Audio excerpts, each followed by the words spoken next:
محمدا رسول الله. Assalamualaikum warahmatullahi wabarakatuh.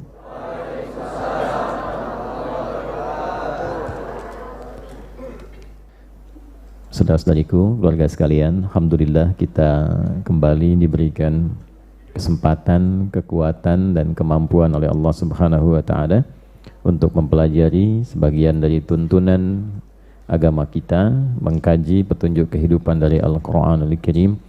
Semoga kesempatan yang Allah berikan pada kita mampu kita manfaatkan dengan sebaik-baiknya untuk mengkaji dengan ikhlas dan diberikan kemampuan memahami dengan benar, dan dari pemahaman itu diberikan kemampuan untuk mengamalkan sesuai dengan apa yang Allah kehendaki dan Nabi sallallahu alaihi wasallam tunjukkan kepada kita semua. Untuk itu, sebelum memulai kajian kita di pagi hari ini, saya mengajak pada kita semua, termasuk diri saya tanpa kecuali, untuk selalu berupaya mengevaluasi diri dan meningkatkan ketakwaan kita kepada Allah Subhanahu wa taala. Inti kehidupan seorang manusia itu terletak pada jiwanya. Di dalam jiwa itu hanya ada dua potensi. Kalau bukan potensi kebaikan, maka lawannya yang menjadi tidak baik. Potensi kebaikan itu disebut takwa. Lawannya yang seringkali dimanfaatkan oleh setan itu disebut fujur namanya. Maka di Quran surat Asy-Syams di ayat 7 sampai 10 itu keduanya ditampilkan. Wa nafsin wa ma sawwaha. Aku bersumpah, kata Allah. Allah itu kalau sudah bersumpah berarti sangat serius. Karena tanpa sumpah pun sudah serius. Ya, jadi kalau Allah sudah berfirman tanpa sumpah pun itu sangat penting. Kalau ada sumpah di dalamnya artinya begitu penting. Nah, saking pentingnya kita mengenali diri kita dan mampu mendalami tentang keadaan jiwa kita supaya tidak sakit jiwanya. Ya, supaya tidak sakit apa?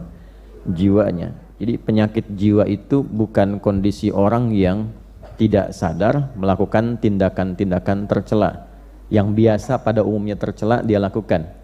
Tapi ditoleransi karena dinilai dalam keadaan tidak sadar. Penyakit jiwa sesungguhnya adalah orang yang tidak mampu mengoptimalkan potensi baiknya sehingga dominan dikuasai oleh potensi buruknya, dan keluarlah kemudian tindakan-tindakan yang negatif yang menyimpang dari fitrah kejiwaannya. Maka keluar yang buruknya itu didominasi oleh provokasi setan, maka keluarlah misalnya lewat mulut kata-kata yang tidak sepantasnya keluar. Nah, itu sedang sakit jiwa. Ya. Keluar ke tangannya, melakukan tindakan yang tidak semestinya dilakukan. Ya, dia mencuri, dia korupsi, dia mencederai orang. Nah, itu sedang sakit apa? Nah, penampakan jiwanya sakit itu ada, kata para ulama, pada jawarihnya, pada anggota tubuhnya. Ya, karena cara kerjanya dari jiwa itu nanti akan ditembuskan kepada akal. Dari akal itu diteruskan ke seluruh bagian tubuh untuk bersikap. Oke, nah sikap yang kita kerjakan melalui anggota tubuh itu gambaran keadaan jiwanya. Ya, jadi kalau misalnya tampil sesuatu yang baik, artinya dominasi yang ada pada jiwanya itu begitu positif. Ya, sebaliknya bila yang keluar itu sesuatu yang tidak baik, ini menandakan ada persoalan serius dalam jiwanya. Itu poinnya. Karena itulah kemudian Allah begitu banyak di dalam Al-Quran membimbing kita. Dan bersyukurlah kita kepada Allah, satu-satunya kitab suci di muka bumi ini yang memberikan bimbingan langsung dan menerangkan secara detail tentang kondisi jiwa, cara bekerjanya seperti apa, cara mengeluarkan potensi baiknya bagaimana, cara mengevaluasinya seperti apa. Itu hanya Anda akan temukan dalam Al-Quran. Itulah inti kehidupan kebaikan, disebut takwa. Karena itu sering kita temukan di dalam Al-Quran amanat-amanat untuk meningkatkan takwa. Meningkatkan itu artinya mengeluarkan potensi itu sebaik-baiknya. Meningkatkan jiwa yang baik untuk dibawa ke lisan, dibawa ke mata, dibawa ke telinga, dibawa ke tangan, dibawa ke kaki. Nah, untuk mengeluarkan potensi takwa itu kan butuh cara kan? Sama dengan kita mengeluarkan potensi ilmu harus belajar kan? Caranya belajar. Dengan membaca, menganalisis, memahami dari mulai pendidikan anak usia dini, kelompok bermain KB, TKA, TKB, habis itu S semua kan? SD, SMP, SMA, S1, S2, S3, S4, kerupuk 2 kan? Dingin semua tuh. Itu adalah cara. Nah, cara itu dalam bahasa Arab kalau dia luas, besar, itu disebut dengan syariat. Dari kata syari' artinya jalan. Bagaimana cara Bapak Ibu datang ke Masjid An-Nur ini? Melewati jalan. Nah, jalanan luas itu disebut syari' namanya. Kalau jalannya itu kecil, kadang berliku, itu thoriq namanya. Jelas ya? Nah, syari' jalan yang luas. Anda kesini caranya melalui jalan itu. Kita belajar pengetahuan melalui jalan menuntut ilmu. Nah, sama cara kita meningkatkan takwa, mengeluarkan butuh cara. Nah, cara kalau dikumpulkan dalam bentuk ajaran disebutnya syariat namanya. Maka kita temukan di dalam istilah Islam itu ada syariat Islam. Syariat itu cara kita meningkatkan takwa, supaya takwa itu keluar membuat diri kita semakin lebih baik. Jadi orang itu kalau sudah berislam, mengerjakan syariat, pasti jadi baik. Tidak ada orang Islam yang tidak baik, kecuali yang mengatakan dirinya muslim tapi tidak mengerjakan jalannya, sehingga tidak mampu berislam dengan cara yang baik. Bapak Ibu boleh cek, saya kan sering katakan di berbagai kesempatan, kenapa Islam itu ketika dituntun oleh Nabi Muhammad SAW dan dipraktekkan, dituntun dan dipertontonkan di kalangan masyarakat, dipilihkannya oleh Allah di tingkat kriminal yang tertinggi pada masa itu, sehingga disebut jahiliyah. Kenapa tidak di tempat orang-orang yang mungkin sebagiannya ada yang baik gitu, tapi dipilihkan yang memang tingkat kriminalnya paling tinggi, untuk menunjukkan betapa istimewanya Islam itu. Bisa merubah orang yang tingkat kriminal tertinggi, titik nadir bahasa kerennya itu, yang paling buruk, tiba-tiba bisa berubah, bertransformasi bahasa kininya, menjadi pribadi terbaik yang kebaikannya melintasi zaman, dikenal sampai sekarang. Padahal belum pernah ketemu, ya kan? Pernah ketemu Umar nggak? Bukan Umar yang jualan soto itu, bukan ya? Umar bin Khattabnya, belum pernah kan? Ya, tapi kan sampai hari ini kita dapati namanya kan, sampai nama itu diduplikasi, ditiru. Pengen punya nama anak ya, namanya Abu Bakar. Pengen punya nama anak Umar. Ada nggak yang namanya Abu Dzar Al-Ghifari? Ya, padahal Ghifar itu dulu itu adalah kota begal. Ya, jadi semua orang yang suka begal itu di kampung Ghifar. Al-Ghifari itu artinya kampung begal. Ya. Pimpinannya Jundub bin Junadah gitu. Jadi kalau Abu Dzar Al-Ghifari itu asalnya adalah seorang yang berasal dari kota begal. Tapi banyak kan yang pengen pakai nama itu. Karena setelah masuk Islam, tiba-tiba beliau berubah jadi orang baik, yang kebaikannya luar biasa, dan merubah kampungnya dari kampung begal menjadi kampung terbaik di masanya. Dan itu viral, sehingga bangga dengan nama daerahnya. Itu sebabnya kalau orang baik itu jadi begitu baik dan dikenal kebaikannya, maka ada cahaya di kampungnya, sehingga warga kampung merasakan cahaya itu, dan nama kampungnya pun berubah jadi baik. Seringkali nama tokohnya tidak disebutkan, nama daerahnya yang disebutkan. Misal Imam Al-Bukhari, kan Bukhara itu, nama aslinya kan Muhammad, punya bapak namanya Ismail, punya kakek namanya Ibrahim, kakek buyutnya Al-Mughirah, yang buyutnya Al-Bardizbah. Tinggal di Kecamatan Ju'fa, Kabupaten Bukhara, Provinsi Khorasan sekarang, negaranya Uzbekistan. Nah, karena dari Bukhara, maka dikenal dengan Al-Bukhari. Ya, Imam Yahya misalnya, bapaknya namanya Syaraf, ya, dari kota Nawa, tapi dikenalnya Imam Nawawi. Kalau disebutkan nama belum tentu kenal. Ya, ada Syekh Yahya, kenal enggak? Enggak, saya kenalnya Nabi Yahya gitu ya. Ya. Tapi kan kalau disebutkan Imam Nawawi kenal enggak? Tahu, ada kitabnya. Ya, Al-Arba'in, Riyadhus Shalihin, dan seterusnya. Nah, demikianlah kemudian kita, kalau mampu kita mengeluarkan sifat-sifat kebaikan dalam wujud takwa itu dengan jalan syariat. Apa syariat itu wujudnya? Itu yang kita sebut dengan ibadah. Karena itu dalam sholat ada takwa, dalam puasa ada takwa, dalam umrah haji ada takwa. Dzalikal kitabul la hudal lil. Nah, siapa muttaqin orang takwa itu? Ayat 3-nya. Alladzina yu'minuna bil ghaibi wa yuqimunas. Nah, jadi ketika ibu, saya, kita diminta menunaikan sholat, bukan ingin memberikan beban, tapi sholat itu akan merubah kita menjadi pribadi yang lebih baik. Itulah sebabnya ketika ada orang bertanya, kenapa saya mesti sholat? Allah langsung jawab, innas sholata tanha 'anil fahsya wal munkar. Sholat itu kalau benar dikerjakan mampu membebaskan pelakunya, orang sholat itu, dari dua sumber keburukan, baik fahsya ataupun munkar.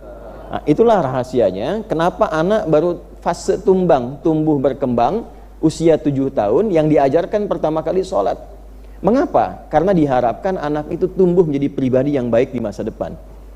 Ya ayyuhalladzina amanu kutiba alaikumus kama kutiba alal ladzina min qablikum la'allakum tattaqun. Di dalam puasa ada takwa. Itulah sebabnya kenapa orang puasa cenderung bisa menjadi lebih baik dibandingkan saat dia tidak puasa.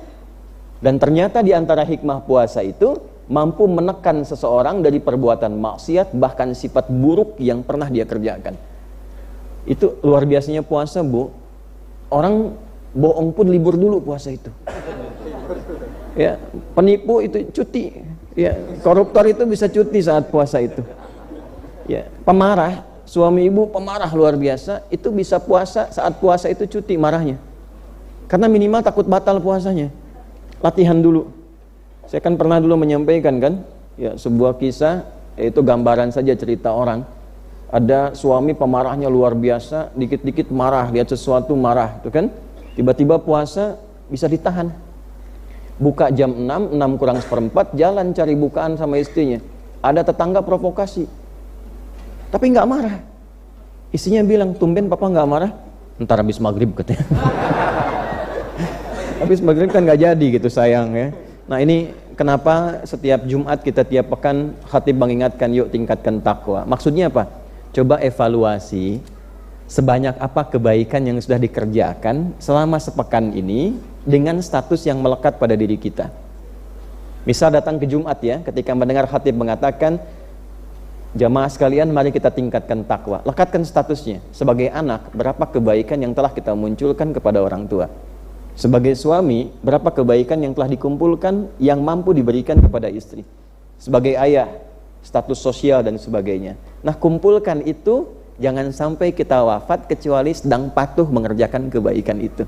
Itu diantara rahasia, kalau sudah jadi muslim, pasti insya Allah jika Islamnya benar, syariatnya benar, terkumpul kebaikan dalam dirinya, dan kebaikan yang menghasilkan pahala itu disebut dengan hasanah, dan dengan hasanah itulah kita pulang di dunia sampai ke akhirat. Maka doanya, Rabbana atina fid dunya wa fil akhirati waqina. Nah, untuk menjalani syariat itu perlu ada petunjuk. Karena bapak ibu pun lewatin jalan tapi nggak pernah lihat petunjuknya mana ke Masjid An-Nur, itu bisa nyasar ke tempat lain. Nah, petunjuk untuk menggali syariat jalan hidup itu adalah Al-Quran. Nah, dengan itulah kita mengaji Al-Quran, diharapkan dengan kajian-kajian ini membuat kehidupan kita lebih baik dan benar dalam meniti jalan lurus sampai kita pulang mendapatkan kebaikan. Doa kita tiap hari 17 kali, Bu. Kita bacakan, ihdinas siratal mustaqim. Tunjukkan kami jalan yang lurus. Nah, siratal mustaqim itu ini intinya Al-Quran. Siratal ladzina an'amta alaihim ghairil maghdubi alaihim waladdallin. Nanti ditafsir di surat An-Nisa, ulaikal ladzina an'amallahu alaihim minan nabiyyina was-siddiqina wasyuhada'i was-salihin wa hasuna ulaika rafiqa. Nah, orang-orang yang diberi nikmat itu cirinya nanti ada 4 golongan. Ya, 1 para nabi, 2 syuhada. Awas hati-hati. Kemudian ada siddiqin, kemudian ada salihin. Pilih kalau jadi baik, ingin baik, maka 4 pilihannya. Jadi nabi sudah nggak mungkin ya. Hati-hati loh. Hati-hati. Ya, syuhada masih mungkin wafat dalam keadaan syahid. Syahid itu kan ada 3 nanti. Status pertama ya itu yang paling tinggi. Kalau ada tingkat perjuangan yang dibenarkan oleh hakim, qadhi. Bukan sembarangan berangkat. Qadhi menetapkan seperti dulu ada fatwa jihad di masa perjuangan. Ya, ada resolusi jihad. Nah, itu keluarnya sudah fisabilillah tingkat nomor 1. Yang kedua, bila tidak ada itu, yang setara dengan itu adalah amalan-amalan setara dengan nilai jihad, ya, walaupun tidak ada unsur militer di dalamnya. Di antaranya apa? Ini seperti sekarang menuntut ilmu. Ya, itu ada langsung ayatnya turun seketika di At-Taubah ayat ke-122. Wa ma kana al-mu'minuna liyanfiru kaffah falawla nafara min kulli firqatin minhum ta'ifa liyatafaqahu fid din wa liyunziru qaumahum idza raja'u ilaihim la'allahum yahdharun. Paham? Tidak. Nah, tidaklah semua orang beriman mesti berangkat ke medan juang secara militer untuk mempertahankan keimanannya dan keamanan tempat dia berdomisili. Jadi berjihad sebagian dari iman, itu diambilnya dari ayat tadi, ya, intisarinya, itu maknanya. Kemudian tapi tidak semua harus bergerak keluar. Mesti ada yang bertahan di tempat untuk belajar, khususnya belajar materi-materi agama dengan serius, dengan benar, sampai paham. Jadi bukan sekedar dengar tapi nggak paham. Ada pahalanya. Tapi kalau sampai paham, statusnya naik menjadi status jihad. Ya, supaya apa? Supaya ada yang meneruskan kebaikan itu, ya, dan dilestarikan kemudian hari. Jadi ada yang berangkat, ada yang tinggal, mengajarkan keutamaan tentang agama, keutamaan tentang negeri, tentang membangun dan sebagainya. Nanti setelah itu di-share ke masyarakat. Waliyunziru qaumahum idza raja'u ilaihim. Kembali ke keluarganya, sampaikan lagi kebaikan-kebaikan itu. Nah, jika ada yang meninggal saat sedang belajar, bahkan di perjalanan, itu statusnya sama dengan jihad fi sabilillah dan dia syahid. Syahidun fis sama namanya. Ya, di langit tertuliskan hukum syahid sekalipun dia dimandikan, ya, dia kemudian dikafani, disolatkan, dikuburkan seperti layaknya manusia biasa, tapi statusnya insya Allah itu syahid. Jadi kalau ada yang sedang belajar seperti ini, tiba-tiba misalnya meninggal, qadarullah ajalnya tiba, nah itu statusnya syahid. Ya, mau? Tunggu selesai dulu. Nah, alhamdulillah. Itu ya. Nah, jadi kembali ini motivasi supaya ada motivasi awal saat kita belajar. Alhamdulillah di pertemuan lalu kita telah selesaikan surah Abasa, ya, surah ke-80 dalam urutan mushaf. Kini insyaallah kita akan lanjutkan pada surah berikutnya ke-81 yaitu surah At-Takwir. Jadi telah kita selesaikan setidaknya An-Naba, setelah itu An-Nazi'at, setelah itu Abasa. 3 surah ya. Tinggal nanti dievaluasi dari 3 surah ini berapa persen yang sudah diamalkan dalam kehidupan. Nanti dicek lagi video-video yang sebelumnya, kemudian dilihat setelah dipelajari itu berapa yang sudah diamalkan. Ya, baru hari ini kita akan berikan pengantar dan ayat-ayat awal di surah At-Takwir.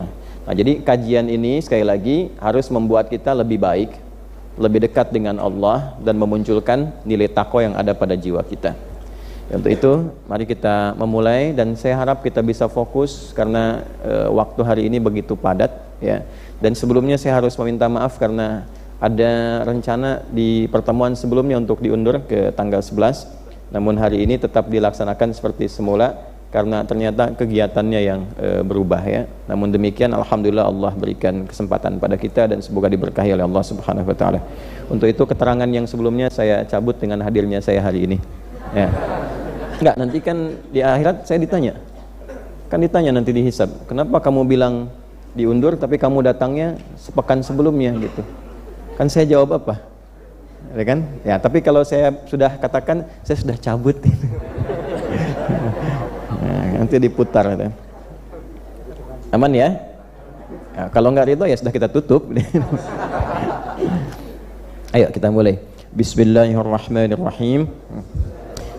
Supaya ada sanadnya dalam pembahasan keilmuannya, maka di dalam tafsir itu tidak bisa kita sendiri, apalagi menggunakan logika, tidak, karena tafsir itu terkait dengan pemaknaan ayat-ayat Allah. Yang berhak menafsirkan itu Rasulullah SAW. Nah, penjelasan Rasulullah berupa tafsir ataupun takwil. Jadi ada tafsir, ada takwil, dua-duanya ada. Tafsir mengungkap teks yang nampak, takwil mendalami sesuatu yang tersembunyi. Baik ya, contoh misal saya mau katakan begini. yukhrijuhum minadh-dhulumati ilan nur. Nabi itu punya peran mengeluarkan manusia dari kegelapan menuju cahaya. Ya, secara tekstual, kegelapan itu kan yang gelap-gelap, cahaya yang terang-terang, betul kan? Tapi nanti itu tafsir. Nanti didalami lagi. Oh, kegelapan itu zulumat. Secara kata, zulmun itu bisa berarti sesuatu yang menyimpang. Wad'u kulli syai'in fi ghairi mahalli. Meletakkan sesuatu bukan pada tempatnya. Mulut ini tempat untuk berkata yang baik. Ketika berkata yang tidak baik, berarti itu zalim di lisannya. Mata ini untuk melihat yang baik. Ketika mata digunakan melihat yang tidak baik, berarti zalim pada matanya. Nah, jadi ketika dikembalikan kepada tempat yang baik, itu cahaya namanya. Tugas Nabi memastikan seluruh fungsi kebaikan itu hadir, sehingga mengeluarkan manusia dari kegelapan keburukan menuju kebaikan cahaya. Sehingga keluarlah akhlak yang baik. Muncul hadis, innama bu'itsu liutammima shalihal akhlaq atau makarimal akhlaq. Inti aku diutus merubah manusia menjadi pribadi yang lebih baik, akhlak yang mulia. Nah, itu zulumat yang disebut dengan tafsir. Kalau takwil bagaimana? Nanti ulama mendalami lagi. Takwil yang dimaksudkan dari kufur kepada iman. Di kufur itu digambarkan kegelapan karena belum kenal Allah, gelap, tertutup cahaya. Belum kenal nilai-nilai kebaikan-kebaikan yang diberikan cahayanya oleh Allah. Ketika kemudian Nabi bimbing orang untuk kenal Allah, bisa bersyahadat, bisa dekat dengan Allah, turun cahaya nur. Nur Allah diberikan. Salah satu nama bagi Allah An-Nur. Nur, Allahu nurus samawati wal ard. Surah 24 ayat 35 itu kan. Nur disebutkan 45 kali dalam Al-Quran. Dan nanti 45 itu dibagi 12 makna. Di dalam Al-Quran ada 12 jenis cahaya tuh. Pastikan setiap bulan keluarkan satu, kerjakan sebulan sekali. Maka setiap tahun kita dapat cahaya dari Allah Subhanahu wa taala. Okay? Nah, ada yang belum kenal Allah, masih gelap. Sehingga Nabi kenalkan makna syahadat, yang disebut Tuhan itu bagaimana, ya, kenapa Tuhan harus ahad, harus esa, satu, nggak boleh ada dua, dan seterusnya. Kenapa tidak berpartner, diterangkan sampai kenal Allah. Ketika beriman, dia mendapat cahaya dari situ. Makanya kata Ibnu Abbas radhiyallahu taala anhuma, di antara makna an-nur yang pertamanya hal Islam. Nah, begitu kenal, bebas dari kekufuran, kenal dengan keislaman, kenal Allah, maka kenal Allah itu menjadikan dia terbimbing menjadi pribadi yang lebih baik dunia dan punya harapan akhirat. Karena ada orang yang nanti fokus dunia, mengabaikan akhirat. Dia baik di dunia dan punya harapan akhirat. Itulah keluar dari kegelapan menuju cahaya, dari kufur menuju apa? Iman. Nah, itu takwil namanya. Nah, baik takwil ataupun tafsir yang berhak mengajarkan siapa? Rasulullah sallallahu alaihi wasallam. Maka Nabi mengajarkan pada para sahabatnya yang sudah paham dengan inti bahasa yang digunakan, itu bahasa Arab. Bahasanya mengerti, maknanya ini, kemudian takwilnya ini, tafsirnya ini. Bahkan sebagian sahabat didoakan oleh Nabi supaya langsung paham takwil pada yang tersembunyi. Seperti Ibnu Abbas radhiyallahu taala anhuma, Nabi langsung doakan, Allahumma faqihhu fid din wa 'allimhu ta'wil. Jadi kalau sudah paham takwil berarti sudah lewat tafsir. Ya Allah, aku mohon padamu berikan pemahaman terbaik tentang agamanya dan berikan dia kemampuan untuk memahami yang tersembunyi. Jadi kalau yang tersembunyi saja sudah paham, ya apalagi yang tampak. Jadi baru disebutkan satu kata mengerti arahnya kemana nih. Nah, itu kemampuan demikian. Boleh nanti ambil oleh orang tua menjadi doa untuk anak misalnya. Ya, anaknya doakan setiap mau belajar, malam mau tidur dipegang kepalanya, doakan. Bangun pegang dadanya. Ya, supaya keadaan dirinya hidup dengan cara yang baik dan tidur dalam keadaan yang dilindungi oleh Allah Subhanahu wa taala. Dibiasakan pegang. Ya, berangkat demikian, doakan. Kalaupun sudah jauh, minta sama Allah. Nah, itu diantara satu cara yang bisa kita lakukan untuk menjadikan pribadi-pribadi lebih baik. Nabi mengajarkan pada para sahabat, di antara sahabat ada yang jadi ulama banyak. Jadi enggak semua sahabat, kurang lebih 12.000 orang jadi ulama semua, tidak. Ada yang pedagang, kan? Ada yang tetap jadi petani, ada yang di militer berkarir, ya, ada yang di kehakiman dan sebagainya, banyak. Yang jadi ulama ada. Nah, dan di antara ulama ini mewarisi ilmunya Nabi SAW. Dan Nabi tidak mewariskan harta. Jadi enggak ada para nabi mewariskan harta. Maka turunlah hadis Nabi SAW, diriwayatkan oleh sahabat Abu Darda radhiyallahu taala anhu, dari Nabi SAW mengatakan, ya, man salaka tariqan yaltamisu fihi ilma sahhalallahu lahu tariqan ilal jannah wa innal malaikata la tadau ajnihataha ridan li talibil ilmi Wa inna talibal ilmi yastaghfiru lahu man fis samawati wa man fil ardi hatta al-hitan allati fil bihar. Wa innal ulama'a, ini poinnya, warathatul anbiya'i wa innal anbiya'a lam yurisu dirhaman wala dinara walakinnahum warathul ilma. Ini poinnya. Ya, maka siapapun yang menempuh jalan untuk belajar dengan cara yang benar, maka setiap jalannya Allah perintahkan pada malaikat, tuliskan kerja kerasnya untuk meringankan langkah dia ke surga saat hisab. Saking tingginya ya nilai kita belajar itu. Kemudian diperintahkan, malaikat bentangkan sayapmu, anugerahkan ridha kepada setiap penuntut ilmu itu. Nah, di antara ridhanya permohonan ampunan pada Allah, ampuni si fulan, ampuni si fulana, sampai semua makhluk, sampai yang di dalam lautan diperintahkan. Hanya kan sifatnya gaib. Oh, kalau ibu ketahuan mau lewat ada ayam, ya Allah ampuni ibu ini, nah, ibu nggak jadi. Kan? Itu gaib sifatnya, karena setiap hewan itu punya tasbihnya sendiri. Nah, kemudian syahidnya apa? Wa innal ulama'a, kalau mau serius belajar, nanti itu menghasilkan satu ilmu yang bersanad. Jadilah alim, jamaknya ulama. Nah, ini ulama itu nggak mudah. Ya, di antara cirinya apa? Dia mewarisi ilmunya Nabi dan tidak banyak berpikir tentang harta, karena Nabi tidak mewariskan harta. Bahkan 1 dirham pun, apalagi 1 dinar. Tidak rupiah, apalagi dolar dan sebagainya. Tidak ada. Tapi Nabi wariskan ilmu. Nah, warisan ilmu Nabi itulah yang diteruskan oleh ulama di zaman Nabi, sahabat kepada tabi'in, tabi'in kepada tabi'ut tabi'in, itu terjaga polanya. Jadi ada tentang tafsir, ada ilmunya, cara menafsirkan bagaimana, ini polanya. Supaya tidak sembarangan menafsirkan. Kalau nanti sembarangan, setiap orang punya pendapat. Dan ketika semua orang punya pendapat, maka pedoman beragamanya tidak kokoh. Besok-besok nanti ada yang sholatnya beda. Besok-besok nanti ada yang sholatnya pakai penerjemah di sampingnya. Itu kan? Besok nanti kiblatnya bisa berubah-ubah. Tapi karena agama ini terjaga dengan sanad, ada 3 keunggulan umat Islam ini. Yang pertama adalah sanad, ya, agamanya terjaga dengan silsilah yang diwariskan, yang bisa dilacak. Dahsyatnya tuh bisa diketahui di generasi ini orangnya siapa, sosoknya fiktif atau nyata, dia lahir di mana, keunggulannya apa, kekurangannya apa, sampai segitunya. Dan itu ada kitabnya. Ada kitabnya. Bisa kita lacak tuh. Ya, Syiarul A'lam Nubala 29 jilid.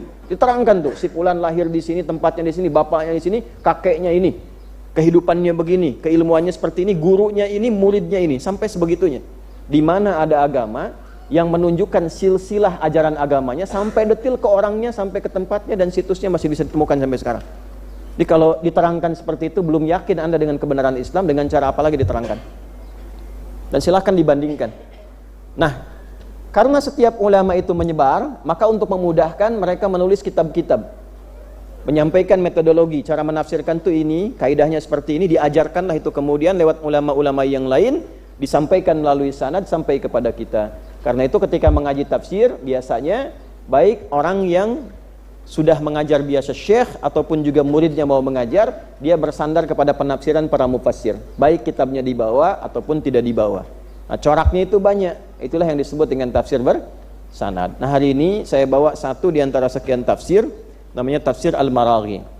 Ya, tafsir Al-Maraghi. Nah, ini alhamdulillah di pesantren juga sudah saya dapati pembelajaran tafsir ini, dan kita juga ada koleksinya di rumah. Jadi sanadnya sudah ada, ya, dan sudah kita dapatkan secara singkat. Maksudnya saya ingin sampaikan, tafsir kita insyaallah ada turunan sanadnya, ada sumbernya yang insyaallah tersambung juga pada keterangan Nabi sallallahu alaihi wasallam. Nah, jadi mau nerangkan itu aja. Nah, sekarang mari kita mulai pembahasannya. Bismillahirrahmanirrahim. Suratut Takwir. Bab ini menerangkan tentang pembahasan surah At-Takwir. Hiya, surah At-Takwir itu makkiyatun, termasuk surah makkiyah. Saya sudah pernah terangkan, jadi tidak perlu saya detilkan, cuma untuk mengingatkan, surah makkiyah yaitu surah yang diturunkan pada Nabi sebelum Nabi SAW hijrah dari Mekah ke Madinah. Setelah proses hijrah, maka seluruh surah yang turun pada Nabi itu disebut dengan surah Madaniyah, baik tempatnya turun di Madinah ataupun di luar Madinah. Jadi yang penting setelah hijrah. Surah Makkiyah jumlahnya 86 surah. Berapa jumlahnya? 86. Ya, jadi kalau ada lewat mobil tuh 86 gitu ya. Nah, Anda boleh ganti makiyah gitu ya. Nah, untuk menghafal. Nah, selebihnya 28 surah itu madaniyah. Jadi 86 surah turun sebelum Nabi hijrah sallallahu alaihi wasallam dari Mekah ke Madinah. Setelah beliau hijrah turun 28 surah setelahnya. Di total jumlah 114. Nah, di antara surah yang turun sebelum hijrah dari 86 surah itu adalah surah At-Takwir. Iya, surah At-Takwir itu makkiyatun, termasuk golongan surah yang turun sebelum Nabi hijrah, ya, dan dari urutan turunnya. Kalau di urutan mushaf ke-81, urutan turunnya di urutan yang ke-7. Nah, ngaji begitu. Jadi ada materi-materi lain yang disatukan. Jadi nanti ada hikmah. Ada surah-surah berdasar urutan turun. Nanti dari urutan turun ini setelah terkumpul, malaikat Jibril alaihissalam diberi perintah oleh Allah untuk mengurutkan seluruh surah ini dengan urutan yang khusus untuk menjaga keautentikan Al-Quran. Jadi nanti ada algoritma di dalamnya yang menjaga keutuhan Quran. Jadi kalau orang mencoba merubah satu huruf saja ketahuan. Kemudian yang kedua, untuk mengurutkan jadi kurikulum hidup. Ya, sehingga dari Al-Fatihah kemudian jadi sampai nah, ada kurikulum yang tersambung di situ. Ya. Nah, ini yang pertama misalnya kita ambil contoh saja, ada surah Al-Alaq. Ya, satu ada Al-Alaq. Nah, sekarang jadi urutan ke-96 di mushaf ya. Yang kedua ada yang tahu? Al-Qalam. Nun wal qalami wa ma yasturun. Yang ketiga ada Al-Muzammil. Ya. Ya ayyuhal muzammil. Yang keempat ada Al-Mudaththir. Al-Mudaththir. Nah, yang kelima di sini ada Al-Fatihah. Al-Fatihah. Yang keenam ada Al-Masad atau Al-Lahab. Tabat yada abi lahabim Al-Masad. Nah, yang ketujuh baru di sini ada At-Takwir. At-Takwir. Ada yang tahu yang kedelapan? Al-A'la. Ya. Ada tahu yang 9? Ada Al-Lail. Tahu yang ke-10? Al-Fajr. 11 Ad-Duha. 12 Al-Insyirah, dan seterusnya. Ya. Nah, nanti ada hikmah di sini. Di antara sahabat yang menghimpun surat-surat berdasarkan turun, dicatat tuh sahabat Ali bin Abi Thalib radhiyallahu taala anhu, untuk menggali hikmah kenapa turun dalam peristiwa ini, apa sebabnya. Nah, nanti korelasinya apa dengan kehidupan kita, sehingga melahirkan sebuah rumus namanya al-ibaratu bi umumil lafzi la bi khususis sababi. Hukum itu terlahir dengan keumuman lafaz yang turun dari ayat itu, bukan karena sebabnya. Sebab itu hanya menjadi contoh kalau ada peristiwa semacam ini terjadi lagi ke depan, cara menyelesaikannya seperti ini. Paham? Baik ya? Nah, ini urutan turunnya. Berarti kita dapatkan urutan ke-7. Nah, jadi kalau kita mengerti nanti nyambung ke sejarah. Misalnya baca Al-Bukhari kan? Kalau baca Al-Bukhari hadis nomor 2 sampai dengan nomor 3, terutama kalau fokus nomor 3 dari Jabir bin Abdullah itu radhiyallahu taala anhu, Anda akan temukan Nabi sallallahu alaihi wasallam tiba-tiba naik ke Gua Hira, terus sampai siang tidak ada wahyu yang turun, ya. Lalu beliau memutuskan untuk turun dulu. Itu setelah periode 3 surah turun. Al-Alaq sudah turun, Al-Qalam turun, Al-Muzammil turun. Gini. Nah, ada jeda tuh, belum turun dulu. Belum ada surah. Nah, 3 ini malaikat Jibril itu masih menyamar menjadi laki-laki datangnya, dalam bentuk laki-laki rupanya. Bentuk manusia. Datang menyampaikan pada Nabi, belum menampakkan bentuk asalnya, bentuk aslinya. Nah, begitu turun dari Gua Hira itu, ya, jadi kalau teman-teman lewat tuh ke arah Bukit Cahaya, Jabal Nur, itu kan kurang lebih jaraknya 5 sampai 6 kilo dari kediaman Nabi sallallahu alaihi wasallam. Kemudian dari situ naik lagi ke atas, itu masih ada sekitar 700 sampai 1000 meter lah ke atas itu.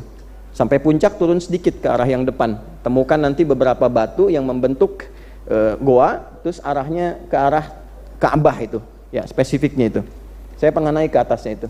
Nah, jadi turun dari situ, begitu turun, di pertengahan turun itu, Allahu a'lam bissawab, tepatnya di sebelah mana, tapi ketika turun, maka terdengar suara.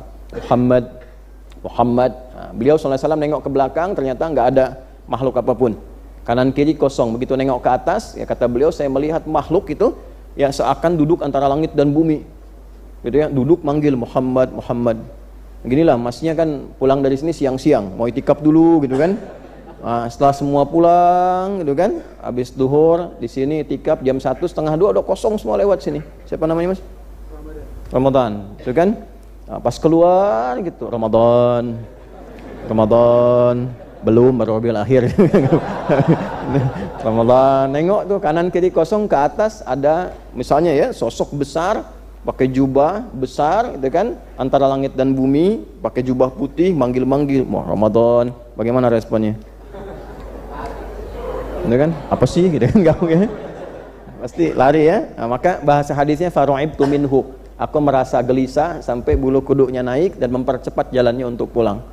Nah, sehingga sampai ke rumah melihat Sayyidah Khadijah, dibukakan pintu, itu melihat wajah istrinya setengah rasa takut, rasa gelisahnya hilang. Yuk, bisa nggak kebayang Bu ya, suami punya masalah di kantor dan sebagainya, buka rumah lihat ibu setengahnya hilang. Atau nambah setengah ya. Nah, kalau bisa hilang setengah itu Ibu Khadijah itu, ya. Maka itu keunggulan Sayyidah Khadijah. Maka Nabi katakan, zammiluni, zammiluni, selimuti saya, selimuti saya. Maka ketika sampai diselimuti, ya di pembaringan beliau istirahat, diselimuti, keluarlah kata-kata indah itu. Di sini ada fikih keluarga Bu. Ada fikih keluarga. Jadi kalau sedang gelisah tenangkan, bukan diinterogasi. Tenangkan tuh. Ya, dia apa kalimat indahnya? Kalau bahasa kitanya gini, suamiku sayang, kau ini orang baik. Kau ini orang baik.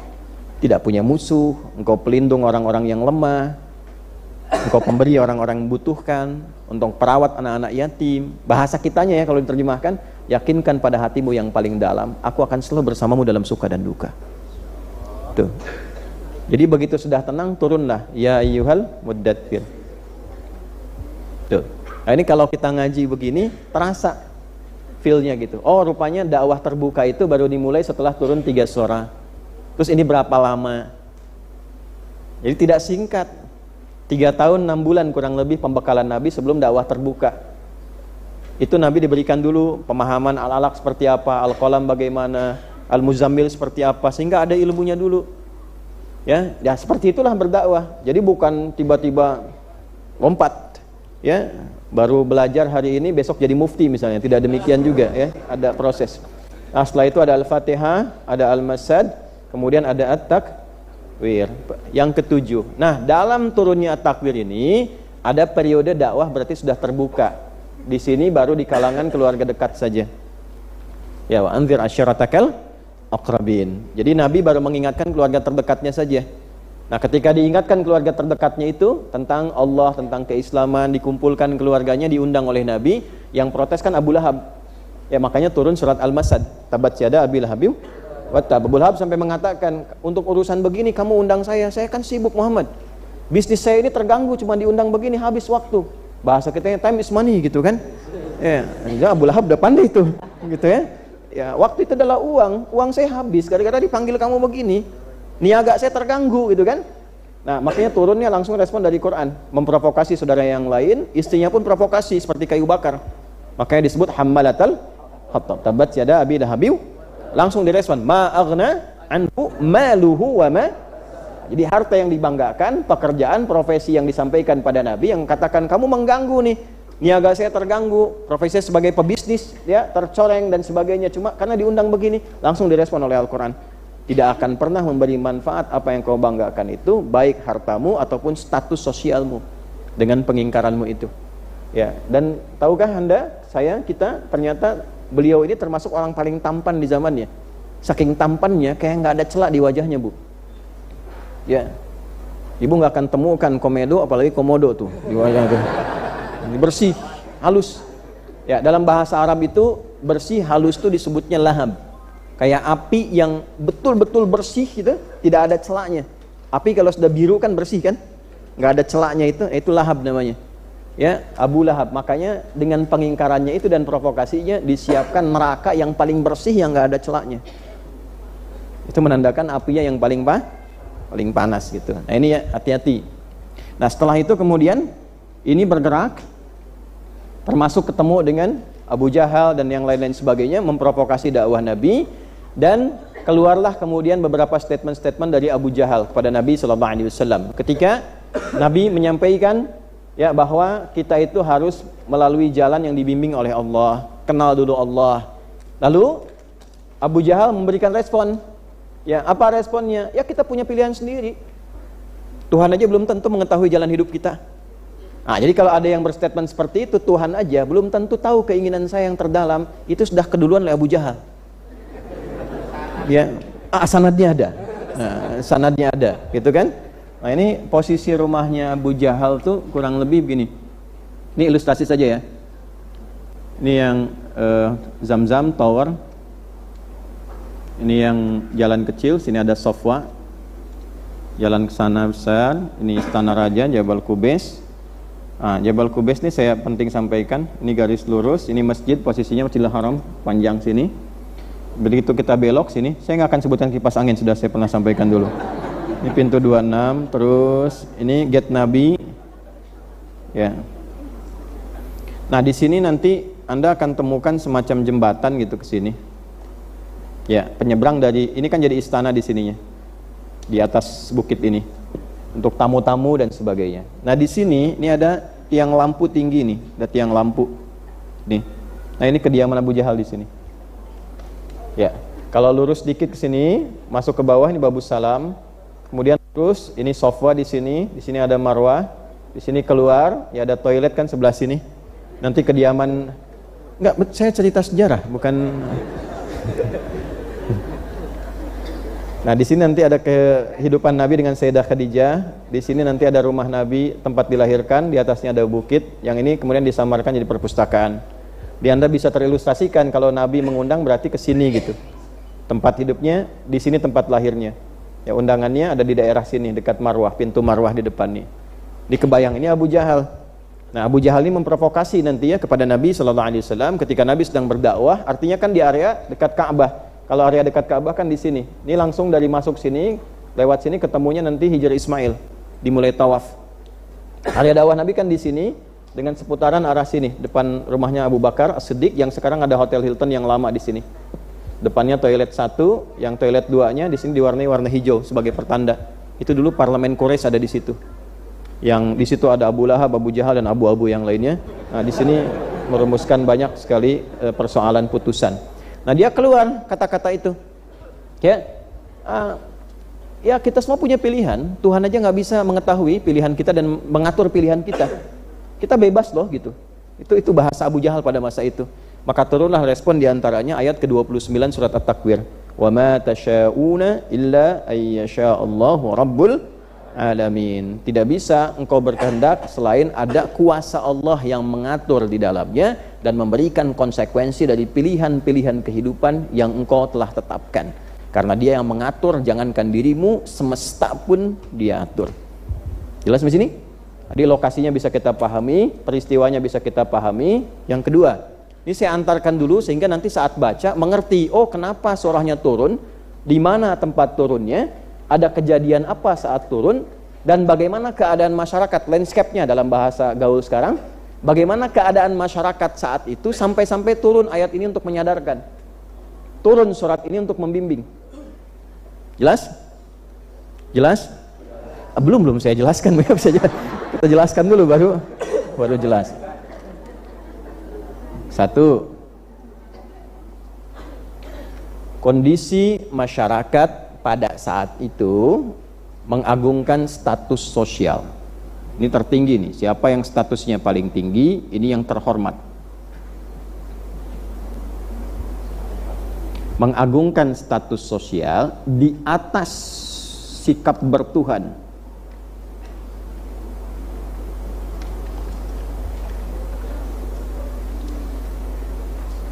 Ya. Jadi kalau sudah seperti itu, konsekuensi keduanya ada anggapan bahwa kehidupan itu hanya di dunia dan tidak ada kehidupan akhirat. Dua, inti kehidupan itu hanya di mana?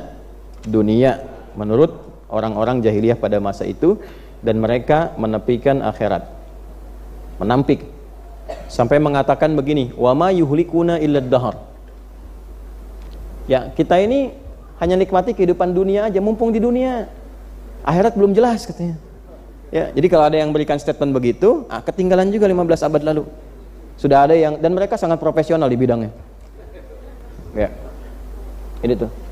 Ya, kita nggak akan binasa kecuali kehidupan dunia selesai. Sudah, mumpung di dunia nikmati semuanya. Akhirat tuh belum jelas. Ya, ditantang kan? Belum ada yang pernah ke sana. Muhammad, kamu aja belum pernah ke sana. Makanya nanti ada peristiwa Isra Mi'raj setelahnya. Dan seterusnya. Jelas sampai sini? Wah, termasuk nanti mengatakan kalaulah yang dibawa Muhammad itu baik, tentu orang-orang tua kita, orang-orang sebelumnya, ya tentu akan menerima kebaikan-kebaikan itu. Sudah mengerjakan lebih awal. Lau kana khairah la sabaquna ilai. Ya, mereka mengatakan demikian. Makanya nggak ada kaidah fikih mengatakan begini, kalau baik pasti orang dulu sudah mengerjakan sebelumnya. Itu nggak ada kaidah fikih seperti itu. Karena itu kaidah jahiliyah. Nggak dipakai dalam fikih. Ya kan dalam fikih itu ada kaidahnya sendiri. Ya, ada 5 nanti kita akan kenal. Ya, ada dalil dengan contoh, 2 dalil dengan contoh tapi contohnya samar, 3 ada dalil tanpa contoh. Ya, contohnya nggak disebutkan tapi dalilnya ada. Jadi jangan katakan begini, nggak ada contohnya, nggak boleh kita kerjakan. Lihat dulu dalilnya ada nggak? Ya, nanti ada turunan di situ dalam pembahasan fikih. Yang keempat nanti, ya ada dalilnya samar, tidak langsung kelihatan. Ya, dhannu dilalah namanya. Kelihatannya nggak langsung, tapi dalilnya ada, harus didalami dulu. Ya, nggak ditemukan dalam Al-Quran, ada ditemukan dalam hadis, tapi samar, harus dibaca dulu secara mendalam. Nah, yang kelima, tidak langsung ditemukan dalam Al-Quran, tidak langsung ditemukan dalam hadis. Dalil itu seakan-akan tidak ada dalil nas di Al-Quran Al-Hadis, tapi makna dalil itu ada, sehingga dibuat kaidah oleh para ulama berdasarkan petunjuk Nabi. Dari mana taunya? Dari keterangan Nabi sendiri nanti kepada Mu'adz bin Jabal ketika diutus ke Yaman untuk berdakwah. Ya, Mu'adz, kalau engkau nanti ingin berfatwa memberikan hukum bagaimana? Saya akan cari di Quran. Kalau nggak ketemu gimana? Saya cari di hadis. Kalau nggak ketemu di hadis gimana? Ajtahidu bi ra'yi, saya berijtihad. Ya, dengan pendapat yang saya yakini. Apakah itu pendapatnya mutlak pendapat Mu'adz? Ternyata tidak. Ya, pendapat itu maksudnya analogi yang diambil, kias yang diambil dari hukum-hukum yang disimpulkan dari makna ayat secara umum dan makna hadis secara umum. Nah, kalau ada 1 dari 5 ini nggak bisa disebut bid'ah. Itu dalil. Paham? Nah, di situ nanti ada profesi khusus untuk mendalami itu dalam bidang fikih. Balik ke sini. Jadi ini ya gambarannya, mereka terlena dengan urusan dunia, status sosial itu yang dibanggakan. Ya, jadi lebih baik mereka kerja dibandingkan dengan harus kenal Tuhan. Merasa terganggu kalau disebut Tuhan dan sebagainya. Kemudian yang ketiga, pengagungan kepada benda-benda sekitaran itu begitu tinggi sampai mengkultuskan. Ya, bukan hanya ke berhala-berhala dalam bentuk batu, disebut namanya wathan. Jamaknya authan. Waw tha nun. Jamaknya authan. Ya, authan, bukan autan, authan. Kedua, kalau dibuat dari kayu namanya sonam. Sonamun. Jamaknya asnam. Kalau nanti Bapak Ibu ngaji menemukan kata wathan atau authan, itu artinya apa? Artinya berhala, patungnya terbuat dari batu. Kalau sonam, asnam, ya, itu artinya berhala, patungnya terbuat dari kayu. Jelas? Nah, patungnya sendiri disebut dengan timthal, jamaknya tamathil. Kalau sudah jadi patung namanya timthal, jamaknya apa? Tamathil. Ma hadhi tamathilul lati antum laha akifun, ya, seperti di Al-Anbiya.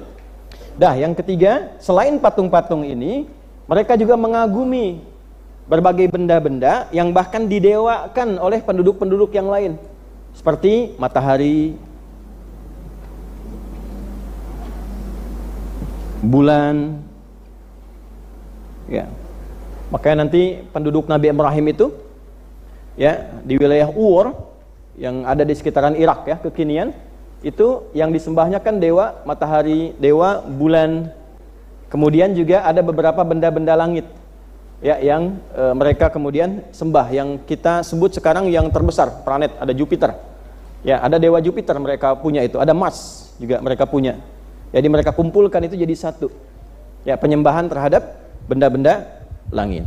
Bisa dipahami sampai sini? Baik. Nah, dalam situasi itulah kemudian surat ini turun.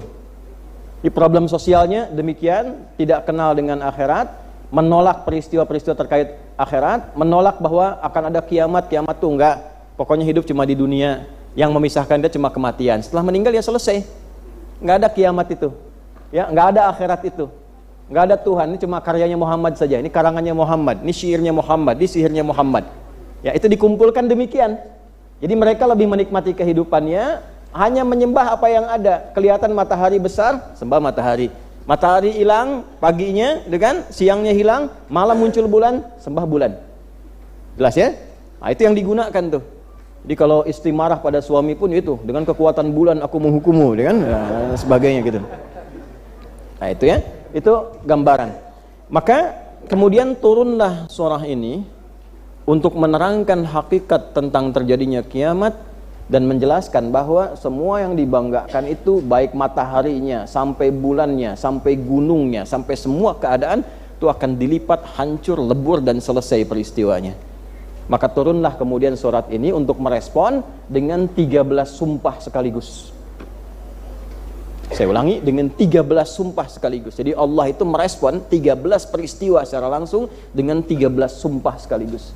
Nah, 13 masalah ini yang dibanggakan oleh mereka, larut dalam kehidupan, sampai dijadikan persoalan-persoalan untuk dialog dan sebagainya, itu yang dibanggakan, sampai abai tentang keberimanan, abai tentang akhirat. Maka diturunkanlah, pertama dibuka dengan 13 sumpah, setelah itu dipertanyakan, kalau benar terjadi persiapanmu apa? Anda meragukan ya? Misal, jangan Anda lah, orang lain misalnya kan meragukan. Ragu tentang kiamat, ragu tentang akhirat kan? Nah, pertanyaan dasar Quran tuh gini, kalau terjadi, benar-benar terjadi, bagaimana? Saya, Anda, kita punya keyakinan, persiapan kita. Misal saja dengan klaim mereka, misal, tidak terjadi, kan nggak rugi. Menikmati hidup juga. Tetap kita, sekolah juga bagi yang sekolah, bekerja bagi yang kerja, makan bagi yang makan, enak aja hidup. Nikmat hidup, nggak ada masalah. Ya, kalau terjadi, kita sudah punya bekal. Pertanyaan dasar Quran, kalau kamu begini, tiba-tiba terjadi, bekal kamu apa? Itulah sebabnya kenapa penting iman pada akhirat. Satu, supaya punya harapan setelah kematian. Karena kalau Anda bertanya, ada jawabannya. Nanti setelah meninggal bagaimana? Dijawab, ada alam lain setelah meninggal. Prosesnya begini, sampai kehidupan akhirnya. Di Quran itu jelas semua dan tuntas. Nah, kalau Anda tolak itu, pun ditanya, setelah meninggal kemana? Tahu. Yang penting sekarang aja nikmati. Itu kan urusan lain. Gak ada jawaban kan? Gak ada jawaban. Nah, kita tuh punya jawaban. Yang kedua, dengan meninggal ada alam lain itu berlaku hukum yang sepenuhnya berkeadilan. Sehingga persoalan-persoalan yang tidak tuntas dalam urusan dunia diselesaikanlah secara adil dengan hukum akhirat. Nah, sebab kalau nggak ada hukum akhirat, semua orang terdolimi dalam konteks dunia itu merasa nggak ada keadilan. Di mana keadilan Allah kalau begitu? Maka muncul kemudian akhirat untuk menyelesaikan masalah-masalah dunia yang tidak selesai dengan hukum dunia. Jelas sampai sini? Baik, nah sekarang mari kita baca, lanjutkan. Nah, ini baru 2 kata nih, hiya makkiyatun. Dia At-Takwir itu surah Makki. Ya, jadi paham ini ya. Suratnya turunnya sebelum hijrah, tepatnya di Mekah. Di mana lokasi Mekahnya? Ini sekitaran Jabal Qubais. Ya, tempatnya X, Y, Z sudah saya terangkan. Kondisi saat turunnya seperti ini, responnya bagaimana? Wa ayyuha, dan jumlah seluruh ayatnya tis'un wa ishruna, 29 ayat. Nazalat ba'dal masad, turun surah ini setelah surat Al-Masad. Tadi sudah saya terangkan urutannya. Wa munasabatuha lima qablaha, sedangkan korelasi hubungan antara surah ini dengan surah sebelumnya di surah Abasa. Ya, nanti ada kitab namanya Lubabun Nuqul fi Asbabin Nuzul, itu tentang Asbabun Nuzul.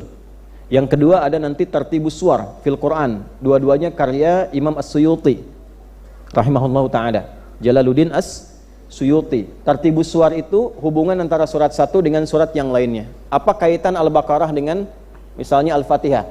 Apa kaitan Ali Imran dengan Al-Baqarah? Kenapa dibuka Al-Baqarah dengan Alif Lam Mim, ya? Kemudian dibuka pula Ali Imran dengan Alif Lam. Itu ada penjelasan. Nah, apa hubungan surah sebelumnya Abasa dengan surah At-Takwir ini, sehingga kenapa urutannya setelah Abasa langsung At-Takwir? Jelas? Nah, kita baca dulu. anna kiltaihima tashrahu ahwala yaumil qiyamati wa ahwalaha. Korelasi di antara keduanya yaitu saling menjelaskan dan mendetilkan tentang peristiwa yang disebutkan terkait kiamat di surat Abasa, lalu diteruskan kedahsyatannya dengan munculnya surat At-Takwir. Di Abasa kan kita bicara kemarin salah satunya tentang topik kiamat kan. Duhai orang-orang yang sibuk dengan urusan dunia, yang kadang saling menjatuhkan, yang kadang saling menganggap bahwa apa yang didapatkan itu yang membuat dia makin hebat, makin jaya, makin terkenal, makin dapat posisi. Tahukah engkau bahwa tugasmu yang paling pokok adalah mengerjakan segala perintah yang Allah telah berikan? Ya, kalla lamma yaqdima amarah. Sedangkan saat sampai engkau hidup dengan kekayaan itu yang sedemikian banyak, engkau bahkan belum kenal Allah. Yang Allah kasih sedikit, begitu kenal Allahnya, sampai sholatnya pun jangan yang fardu. Jangankan yang fardu, tahajud pun dia kerjakan, duha dia lakukan, sholat rawatib dia kerjakan. Engkau sudah aku berikan kaya, tambah kaya lagi, tambah kaya lagi. Dengan Allah pun belum kenal berapa banyak harta yang kau butuhkan untuk mengenal Allah. Dan pada akhirnya itu akan binasa. Kalau bukan engkau yang meninggalkan hartamu duluan dengan meninggal, maka dunia ini yang selesai. Duha ya, ada orang yang disebut dengan rakyat biasa, tapi bisa bangun sebelum subuh, bisa banyak salawatan pada Nabi, bisa mohon ampunan pada Allah. Allahumma arhamna, ya Allah, ampuni saya ya Allah. Sebelum subuh tuh, di desa-desa, di musalla-musalla. Ilahi lastu lil firdausi ahla wala aqwa 'alan naril jahimi. Ya, fahabli taubatan waghfir dzunubi fa innaka ghafirudz dzambil 'azimi. Ya Allah, aku memang belum layak masuk surga Firdaus, bukan yang pantas. Tapi aku pun tak sanggup kalau harus masuk neraka, apalagi jahannam. Tapi aku tahu ya Allah, engkau itu Tuhan yang maha penyayang, maha pengampun, maha sayang padaku. Maka dengan sayangmu itu aku minta, sayangi aku ya Allah, hapuskan kesalahanku. Allahumma arhamna, Allahumma irhamna, ya Allah, sayangi aku, rahmatak, rahmatak, rahmatak. Anda bayangkan, orang rakyat yang gak banyak bergaul dengan maksiat, tinggal di pelosok, nabung hanya untuk bangun musola, sebelum subuh sudah bangun, dan dia memohon ampunan kepada Allah. Terus ada orang diberikan kedudukan tinggi, fasilitas lengkap, dengan semua kedudukan belum kenal Allah. Mengaji pun belum sempat, membaca huruf Quran pun belum kenal. Berapa banyak dan berapa tinggi lagi kedudukan harus diberikan.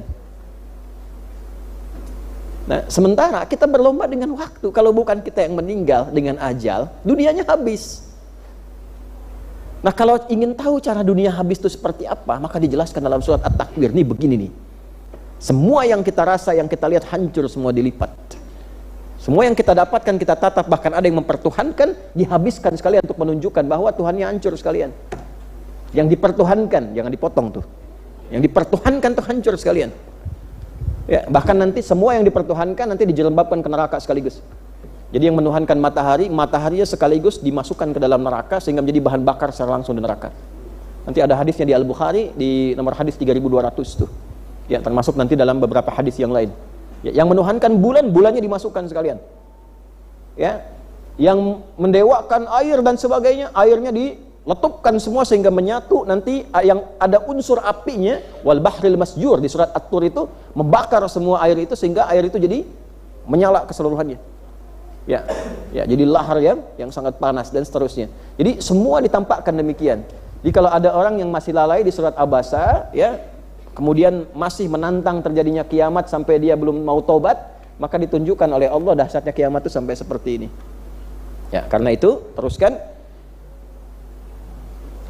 Akhrajal Imamu Ahmadu wa Tirmidzi wal Hakimu an Ibni Umar radhiyallahu taala anhuma. Karena itu ada hadis yang diriwayatkan oleh Imam Ahmad bin Hanbal ya radhiyallahu taala anhu, dan Imam At-Tirmidzi radhiyallahu taala anhu, dan Hakim An-Naisaburi ya radhiyallahu taala anhu. Jadi ada semacam kias kalimat oleh para ulama untuk menghargai ulama-ulama yang memang hidupnya didedikasikan, digunakan untuk mengkaji ayat-ayat Al-Quran, hadis-hadis seperti kesungguhan sahabat. Maka gelar rahimahullah itu diganti oleh mereka dengan radhiyallahu ta'ala anhu untuk menunjukkan kias analogi perjuangan mereka seperti sahabat memburu hadis-hadis Nabi SAW. Itu biasa di kalangan ulama.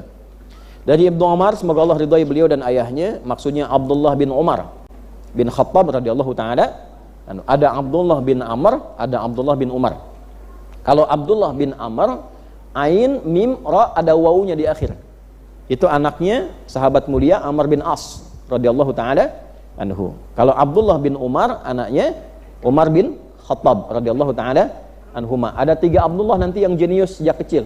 Abdullah anaknya Abbas, Abdullah bin Abbas dikenal Ibnu Abbas. Abdullah anaknya Umar dikenal Ibnu Umar, dan Abdullah anaknya Amr bin As dikenal dengan Ibnu Amr ibnul As. Tiga-tiganya Abdullah. Qala, beliau menyampaikan satu riwayat, qala Rasulullah sallallahu alaihi wasallam, Rasulullah sallallahu alaihi wasallam pernah bersabda, saya agak cepat ya, man sarrahu an yanzura ila yaumil qiyamati ka'annahu ra'ya 'ainin, ya, ka'annahu ra'yu 'ainin, falyaqra, siapa yang berminat untuk melihat, menyaksikan hari kiamat seakan-akan tampak dalam pandangan matanya. Ini kalimat kiasan, karena orang beriman gak ada yang berminat melihat kiamat tuh. Orang beriman gak ada yang berminat. Ini kata kiasan, makanya nanti bacanya pakai majas di ilmu balaghah nanti. Ya, ada ma'ani, bayan, dan badiah. Nanti di ilmu bayan kita akan temukan ada majas, ada isti'arah, ada kinayah di dalamnya. Nah, jadi di sini kata kiasan, siapa, maksudnya gini, siapa yang ingin merasakan dahsyatnya kiamat itu, sehingga dengan perasaan yang dibawa ke dalam jiwanya menjadikan dia ingin menghindarinya dan merubah itu menjadi baik. Kan dalam teori itu gini, Bu, Pak. Ini ada jalan. Sini ada lubang. Lubang ini bahaya.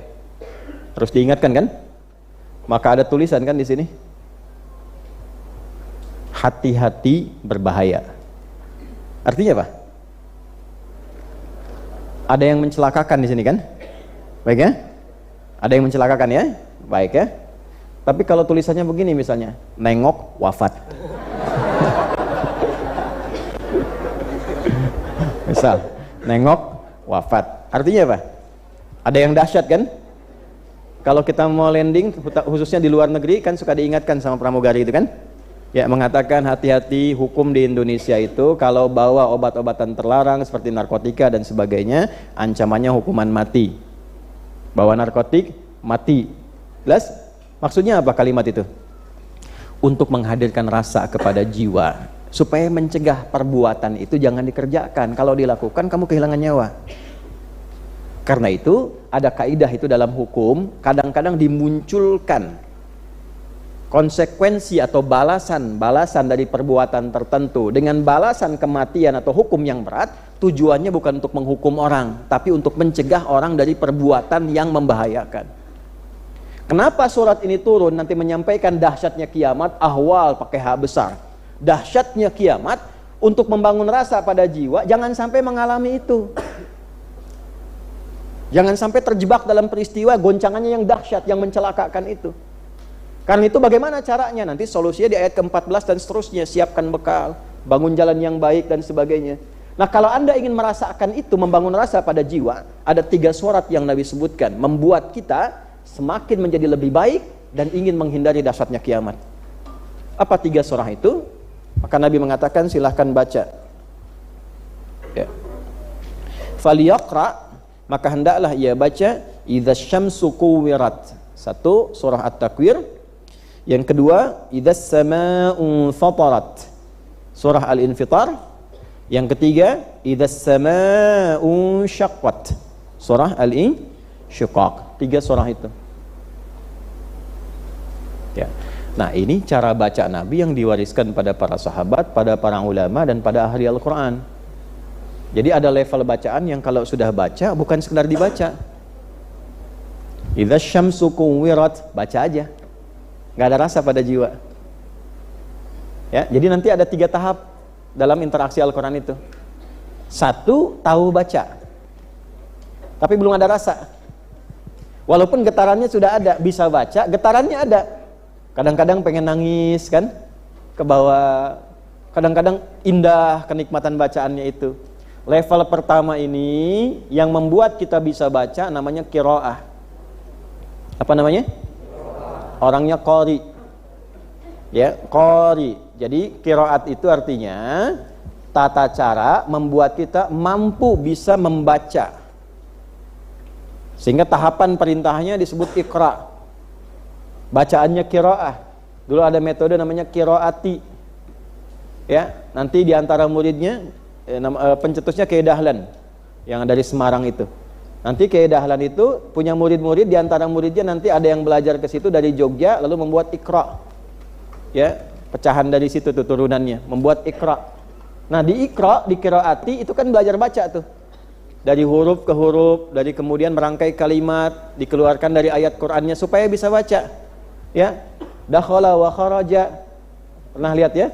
Ya, fataha misalnya wa ghalaqa dan seterusnya. Supaya dari bisa baca, nanti ikra lebih diturunkan lagi sampai ke awal-awal huruf bunyi. Ya, saya kan kita sering bacanya kayak itu kan dulu kan. A fatah a gitu kan. Fa fatah fa lam doma u lu apa lu ya. Nah, itu dibalas lagi sama yang di sana dan seterusnya. Kan kayak gitu dulu ya. Dari A kemudian ke ba, ke ta sampai ke ya dan seterusnya. Nah, setelah bisa baca, naik level. Coba pahami isinya. Memahami sampai punya rasa. Kalau sunnah punya rasa, nanti paham, oh ini bedanya surat An-Naba dengan Abasa. Ini bedanya Abasa dengan At-Takwir. Oh, panduannya seperti ini yang harus saya gunakan. Nah, itu yang kedua ini disebut namanya tilawah. Apa namanya? Tilawah. Dari tala yatlu tilawatan. Kalau yang pertama qara'a yaqra'u qira'atan. Ya, yang kedua tala yatlu tilawatan. Jadi tilawah itu baca, pahami apa yang dibaca. Lalu mengamalkan apa yang dipahami. 3 makna. Baca, pahami, amalkan. Nah, orang tua kita itu sangat paham dengan hadis-hadis seperti ini. Makanya dulu nggak banyak dalilnya. Kalau ada yang baca, minta seorang menerjemahkan di sampingnya. Jadi yang belum tahu isinya apa. Untuk menanamkan rasa. Siapa Bu? Sari tilawah. Tuh. Nah, itu ya diantaranya. Jadi cara bacanya begitu. Nah, orang kalau baca At-Takwir itu merasakan dahsyatnya kiamat. Saking dahsyatnya nggak pengen ketemu kiamat. Nggak pengen. Nah, karena nggak pengen itu, yang diwafatkan sebelum tibanya kiamat itu orang-orang baik semua wafat dulu. Yang beriman wafat dulu. Ya, jadi nanti tidak ada orang beriman yang baik-baik imannya yang mengalami kiamat tuh nggak ada, semua wafat. Jelas? Nah, nanti ujungnya nanti kita akan temukan pedoman hidupnya yang merubah kitanya seperti apa. Nah, ini diantara gambaran nabinya. Maksudnya apa? Sebelum baca suratnya, coba kita paham cara bacanya bagaimana supaya punya pengaruh pada jiwa. Karena ada mukjizat dalam setiap lafaz Al-Quran. Setelah itu baru kita baca. Nah, ini udah 1 jam lebih ya kita muqaddimah. Karena itu pengantar baru kita baca. Ayo diikuti. A'udzu billahi minasy syaithanir rajim.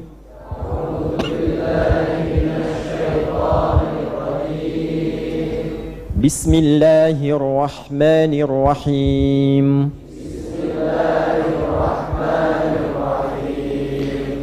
Idza asy-syamsu kuwirat. Idza asy-syamsu kuwirat. Baik, udah bagus. Yang pertama diingat dha ya. Dha kalau mau berlatih sedikit lidahnya agak digigit sedikit. Dha. Dha, ini untuk latihan saja. Dha. Seperti ta, tapi kalau ta itu ada udara keluarnya. Ta lebih banyak. Kalau dha ada sedikit tertahan. Ini untuk memudahkan saja ya. Saya tidak sebut istilah supaya menggampangkan. Dha.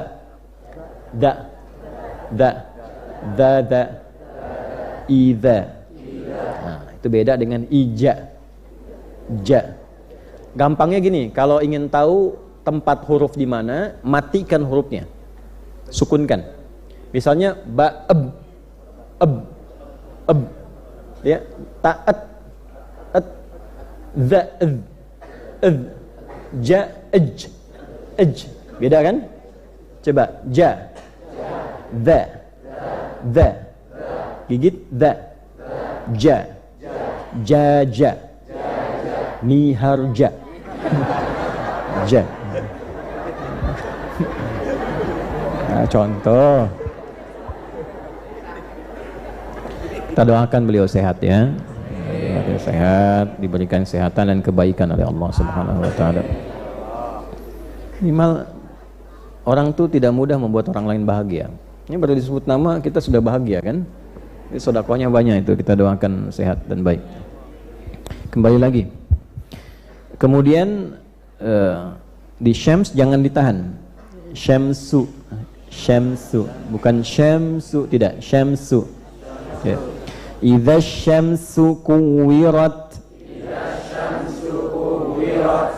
wa idza nujumu kadarat, wa idza nujumu kadarat.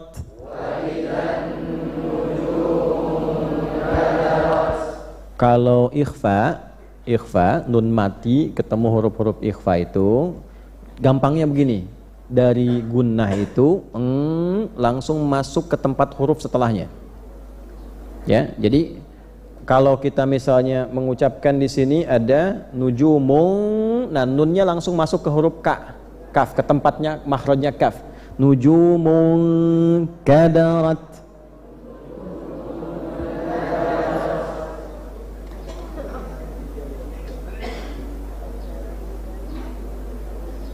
Sudah? Teruskan. Nanti belajar di ayat-ayat lain tinggal begitu. Nanti nun mati ketemu ta misalnya, ya nanti masuknya ke ta. Nun mati ketemu dal langsung masuk ke makhraj dal. Jadi kelihatan akan mengucapkannya. Wa idzal jibalu suyirat. Jangan ditahan. Wa idzal jibalu suyirat. Ya, alif lamnya jangan dipantulkan, mengalir. Bukan wa idzal, tidak, jangan dipantulkan, mengalir. Wa idzal jibalu suyirat. Wa idzal isyaru uttilat. Wa idzal wuhushu husyirat. Wa idzal biharu sujjirat.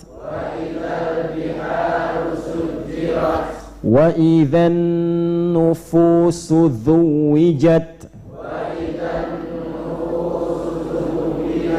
Wa idzan nufusu zuwijat. Wa idzal mau'udatu su'ilat. Bi ayyi dzambin qutilat. Nah, ini ya. Bi ayyi dzambin langsung masuk ke qaf makhrajnya. Bi ayyi dzambin qutilat. Wa idzas suhufu nushirat. Wa idzas samaa'u kushitat.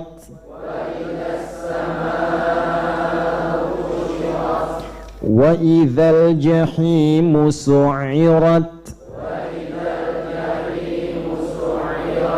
Wa idzal jannatu uzlifat. Enggak, jangan ada qalqalah, bukan huruf qalqalah. Uzlifat. Mengalir. Jadi jangan dipantulkan, bukan tidak. Uzlifat. Ya. Qalqalah cuma 5, qaf, ta, ba, jim, dal. Ya, di sini zai tidak masuk. Jadi mengalir bacanya, jaroyanil harf. Jadi mengalir. Mengalir tuh enggak, jangan dipantulkan, jangan ditahan. Uzlifat. Wa idzal jannatu uzlifat. Alimat nafsum ma ahdarat.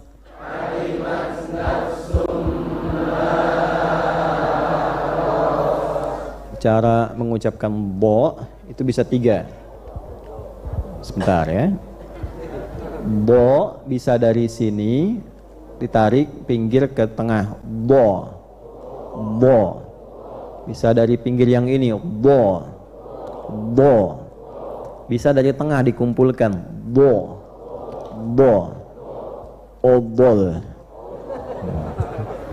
Bo.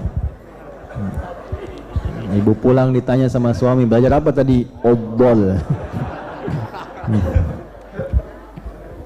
Kalau pakai jim, ojol. Sudah. Nah, di sini ada, saya tadi sebutkan 13. Ada ulama yang menyambungkan ayat 9 dengan 8. Jadi menghitungnya 12 sumpah.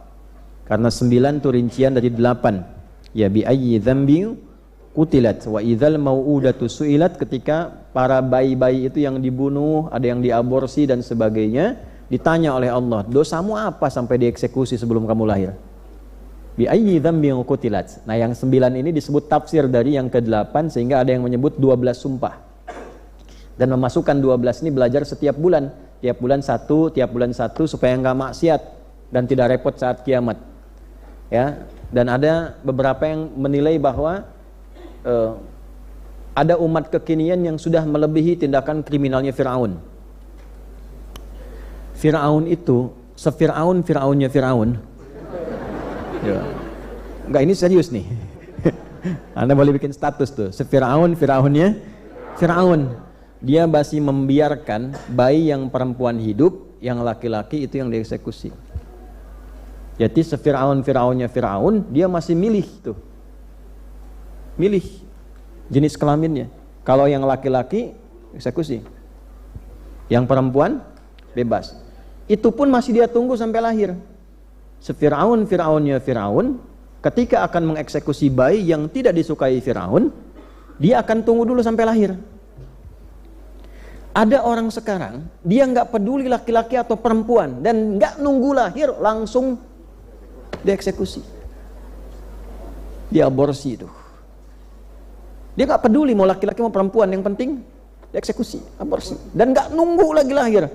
Jangan sampai lahir kalau bisa. Baru ketahuan sedang mengandung, langsung eksekusi. Jadi Anda bisa bayangkan, Fir'aun saja yang disebut paling kejam perilakunya, diabadikan dalam Al-Quran, ada manusia yang melebihi perilaku buruk yang pernah dikerjakan oleh Fir'aun. Jadi bisa dibayangkan bagaimana tuh. Makanya standar keburukan tuh keluarkan dulu di Quran. Jangan sampai menyalahi standar itu sehingga menjadi makhluk terbaru yang paling buruk dibandingkan itu. Jelas ya? Ya, tapi bersyukurnya kita punya Tuhan Allah dan punya Nabi Muhammad SAW yang diliputi rahmat. Allah Rahman dan Rahim. Nabi punya sifat langsung diberikan oleh Allah. Wa ma arsalnaka illa rahmatan lil alamin. Dengan bertobat, tobat yang nasuha, kembali menjadi baik. Maka itu yang maksiat-maksiat tobat sebelum kiamat itu ditanggung nanti. Nanti kiamat itu saking dahsyatnya, ya bayi-bayi yang pernah diaborsi, dieksekusi dan sebagainya sebelum lahirnya dengan alasan yang tidak pantas, itu oleh Allah dihidupkan kembali, ditanya untuk merendahkan serendah-rendahnya orang yang pernah mengeksekusinya. Ya, kamu punya dosa apa sampai dibunuh sebelum lahir? Gitu. Jelas ya? Yuk kita mulai dari ayat yang pertama, mungkin 5 menit, terus saya 5 menit atau 10 menit saya bacakan ini untuk bisa melengkapi kajian kita. Bersabar ya, karena kan kita baru mulai ini. Ya, ngaji kita nggak mungkin kita baca langsung 29 ayat tuh mustahil. Ya, pasti pengantar dulu, makanya sabar dalam mengaji. Yang penting maknanya kita dapat. Syarhul Mufradat, penjelasan tentang kosakata ayat-ayat Al-Quran ini. Idza syamsu kuwirat, kita terjemahkan dulu. Apabila matahari itu telah dilipat. Karena ini masuknya kepada sumpah, ya, sumpah, maka ada cara menerjemahkan yang dalam. Aku bersumpah tentang kiamat itu terjadi apabila kedahsyatannya tampak pertama kali dengan mentari dilipat. Ya. Apa yang dimaksud takwir? Sampai ada surah At-Takwir. Takwir itu apa? Ya. Kenapa disebut At-Takwir? Terambil dari nama surah ini dari ayat yang pertama. Idza syamsu kuwirat. Kawwara yukawwiru takwiran. Ya, di sini ada tad'if. Ya, kawwara yukawwiru fil mudhari'nya takwiran. Itu menunjuk kepada masdar atau sifatnya. Diambil dari ini sebagai ism, sebagai nama. Dari masdar diambil sebagai nama, menjadi nama surah. Surat yang melipat. Apa yang dilipat itu dijelaskan dalam ayat-ayatnya. Nah, apa yang disebut melipat di sini, kita teruskan dulu ya. Di sini menggunakan bentuk fi'il madhi, bentuk past tense ya. Kuwira itu dari fi'il madhi majhul, ya dibentuk past tense-nya. Dari kawwara bentuk aktifnya, bentuk pasifnya kuwira. Gampangnya gini, kalau AAA itu bentuk aktif, kalau UIA itu bentuk pasif. Ya, misal jalasa aktif duduk, julisa pasif, kataba aktif menulis, kutiba ditulis pasif. Jelas? Jadi kalau AAA itu bentuknya aktif, UIA bentuknya pasif. UIA, AIU ya itu. IUIA. Nah, itu pasif tuh. Ya. Makanya maknanya nggak jelas. Kenapa? Pasif. Tapi kalau di Quran semua jelas ya. Takwiru syamsi, dilipatnya matahari, luffuha katakwiril imamati, yaitu yang dimaksud takwir itu luf itu gini Bu, Pak ya, supaya mudah ini. Ini ada kertas ya. Kertas kan terbentang ya. Lalu saya lipat kertasnya, luf tuh dilipat begini, terus lipat gini sampai terlipat seperti ini. Sampai nggak nampak lagi bentuk kertasnya karena tergulung, dilipat gini. Nah, kalau takwir kawwara itu dilipat seperti kurah, membentuk bulatan yang sudah bulat, karena diambil bulat kan, matahari bulat kan kelihatannya kan. Nah, dilipat begini sampai nggak nampak lagi bentuknya. Ini dahsyatnya bahasa Quran. Kenapa tidak mengambil misalnya idza syamsu luffat, dilipat? Karena ingin menunjukkan bentuk matahari yang bulat itu dilipat sampai nggak nampak lagi bentuknya. Ya. Ada lagi yang katakwiril imamah. Ya, imamah itu kan dari sorban begini, dilipat untuk melipat jadi bulatan di kepala kan. Nah, ini dibalik, yang tadinya bulat dilipat gini sampai nggak berbentuk. Jelas? Ya. Wal muradu minhu ikhtifa'uha 'anil a'yuni wa dhihabu dhaw'iha. Dan yang dimaksud makna di sini melipat itu adalah hilang cahayanya dan tersembunyi, tak nampak lagi dalam pandangan kita. Nah, dari sini ulama memberikan 3 tafsir. Ya. Dari kata takwir ini, idza syamsu kuwirat, ulama memberikan 3 tafsiran. 1, dilipat sampai tak berbentuk. Ya, dilipat sampai tak berbentuk. Ini kan matahari kelihatan kan? Nanti kalau kiamat itu bukan sekedar terbit di barat. Itu baru penandanya. Biasa terbit di timur, kemudian di itu penanda, baru penanda bahwa kiamat akan ya, saat tiba itu mataharinya langsung dilipat tuh, sehingga nggak tampak lagi. Ya, sudah hilang bentuknya. Yang kedua, kalau dilipat kira-kira masih ada nggak cahayanya? Nah, mungkin masih ada tembus dikit-dikit kan? Ya, ini dilipat sampai hilang semua cahayanya. Sudah? Dilipat sampai apa? Hilang semua cahayanya. Anda kebayang nggak? Ya, mungkin teman-teman yang ahli bidang fisika dan sebagainya bisa mengetahui kan inti matahari itu apa, ya kan? Bagaimana bisa memancarkan cahaya, apa kandungannya dan sebagainya. Ya, itu dilipat tuh. Ya, dilipat sampai hilang betul cahayanya. Ya, kemudian setelah hilang itu dilontar, waram yuha. Kemudian dilontarkan matahari itu sampai kemudian menghunjam. Ya, Allahu a'lam apakah jatuhnya dibenturkan kemudian dengan bumi atau dengan planet yang lain. Yang pasti dia bahasanya dilipat sampai hilang cahayanya, kemudian dilontarkan ke sana kemari sampai kemudian terjadi tabrakan dan hancur seketika. Jelas? Nah, kalau di riwayatnya Imam Al-Bukhari di nomor hadis 3200. Asy-syamsu wal qamaru mukawwarani yaumal qiyamati. Bukan hanya matahari, tapi bulan pun dua-duanya dilipat saat terjadi kiamat. Ya, jadi bukan hanya matahari, tapi juga apa? Bulan. Muncul pertanyaan, kenapa harus sedemikian? Makhluk Allah ini ketika terjadi kiamat sampai dilipat hancur, tak kelihatan, kemudian dilontarkan di hari kiamat. Kenapa sampai harus demikian? Kembali ke sini. Karena dalam era-era keyakinan masa itu, dan termasuk nanti berkembang era-era berikutnya, sampai ada yang menuhankan matahari, ada yang menuhankan bulan. Al-An'am ayat 78 sampai seterusnya itu. Ya, falamma janna alaihi lailu ra'a kaukaba. Ketika malam tiba melihat ada benda-benda langit, kemudian menyimpulkan ini Tuhanku. Setelah kemudian tenggelam, dia menyimpulkan ini nggak bisa nih. Ya, besoknya lagi falamma ra'a syamsa bazighatan qala hadza rabbi hadza akbar. Ketika lihat matahari, kaumnya menyimpulkan ini Tuhan. Nabi Ibrahim kan merefleksikan itu, menggambarkan itu. Umatnya Nabi Ibrahim menggambarkan, lihat matahari, nuhankan matahari. Matahari tenggelam, lihat bulan, menuhankan bulan. Maka semua yang dituhankan dari benda-benda itu akan dihancurkan di hari kiamat. Untuk menunjukkan pada manusia, sekaligus ini yang kamu tuhankan, jangankan engkau, Tuhanmu pun aku hancurkan sehancur-hancurnya. Maksudnya yang engkau pertuhankan pun aku hancurkan untuk memberikan kesadaran akhir bahwa ini bukan Tuhan. Tuhan yang sejati menunjukkan bahwa ini bukan Tuhan. Pertandanya apa? Yang dituhankan itu dihancurkan sejadi-jadinya. Jelas? Ya. Nah, bahkan kemudian nanti ada riwayat dalam hadis lain, matahari itu setelah dilipat tak kelihatan cahayanya, dipendamkan, itu lemparnya langsung, dalam hadis lain dilemparkannya langsung ke neraka, ya, menjadi bahan bakar neraka secara aktif. Di panasnya matahari ketemu sekaligus dengan bulan yang mendapatkan pantulan dari cahayanya itu, ya, ditenggelamkan ke dalam neraka, jadi bahan bakar neraka sekaligus dengan yang lainnya, ya, supaya apa? Dirasakan oleh makhluk yang memuja dan mengangkatnya sebagai Tuhan. Sekalian nih, rasakan cahaya matahari di dalamnya yang kau agungkan sebagai Tuhan itu. Ini poinnya.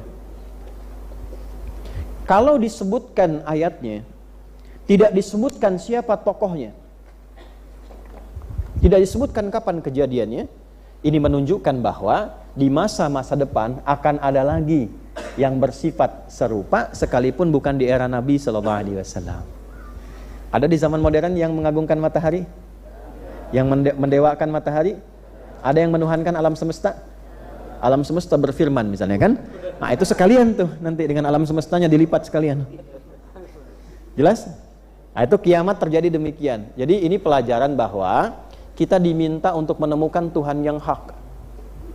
Nah, karena itu kita akan temukan ayat-ayat tentang dialog tentang matahari. Ya, maka Allah mendefinisikan jelas, laisa kamitslihi syai' wa huwas samiul basir. Jadi, yang disebut Tuhan itu nggak boleh sama dengan makhluk. Kalau sama berarti ada potensi makhluk bisa jadi Tuhan. Jadi nggak boleh sama. Ya, kalau makhluk itu berpasangan, ya kan cenderung berpasangan, laki-laki perempuan. Kemudian binatang juga begitu kan? Ya, ada jantan, ada beti, tumbuhan ada putik, ada benang sari, kehidupan ada siang, ada malam. Wa min kulli syai'in khalaqna zawjaini la'allakum tadhakkarun. Quran surah 51 ayat 49. Dan semua makhluk yang aku cipta berpasangan untuk menyadarkan engkau hanya aku Tuhan yang tidak punya pasangan. Makanya kalau ada Tuhan yang hadir dari hasil keberpasangan, baik melahirkan ataupun dilahirkan, maka otomatis bisa dikatakan itu bukan Tuhan yang sejati dalam keyakinan umat Islam. Kenapa? Karena standarnya sederhana, Tuhan harus beda dengan yang bukan Tuhan. Kalau ada kesamaan, berarti setiap makhluk berpotensi jadi Tuhan. Tuhan dilahirkan misalnya, ada yang melahirkan Tuhan.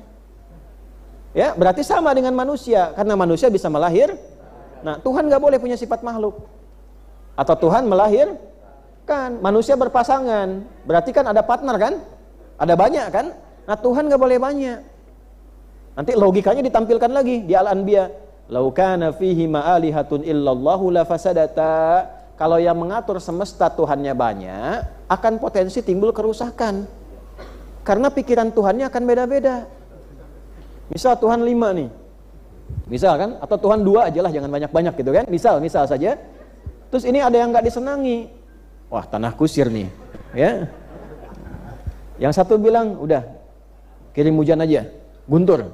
Yang satu bilang jangan dulu dah, mungkin ada potensi tobat, kirim ke Tanah Abang dulu aja gunturnya, misalkan. Misal gitu kan. Debat nih dua Tuhan. Bayangkan kalau dua Tuhan berdebat, bagaimana nasib alam?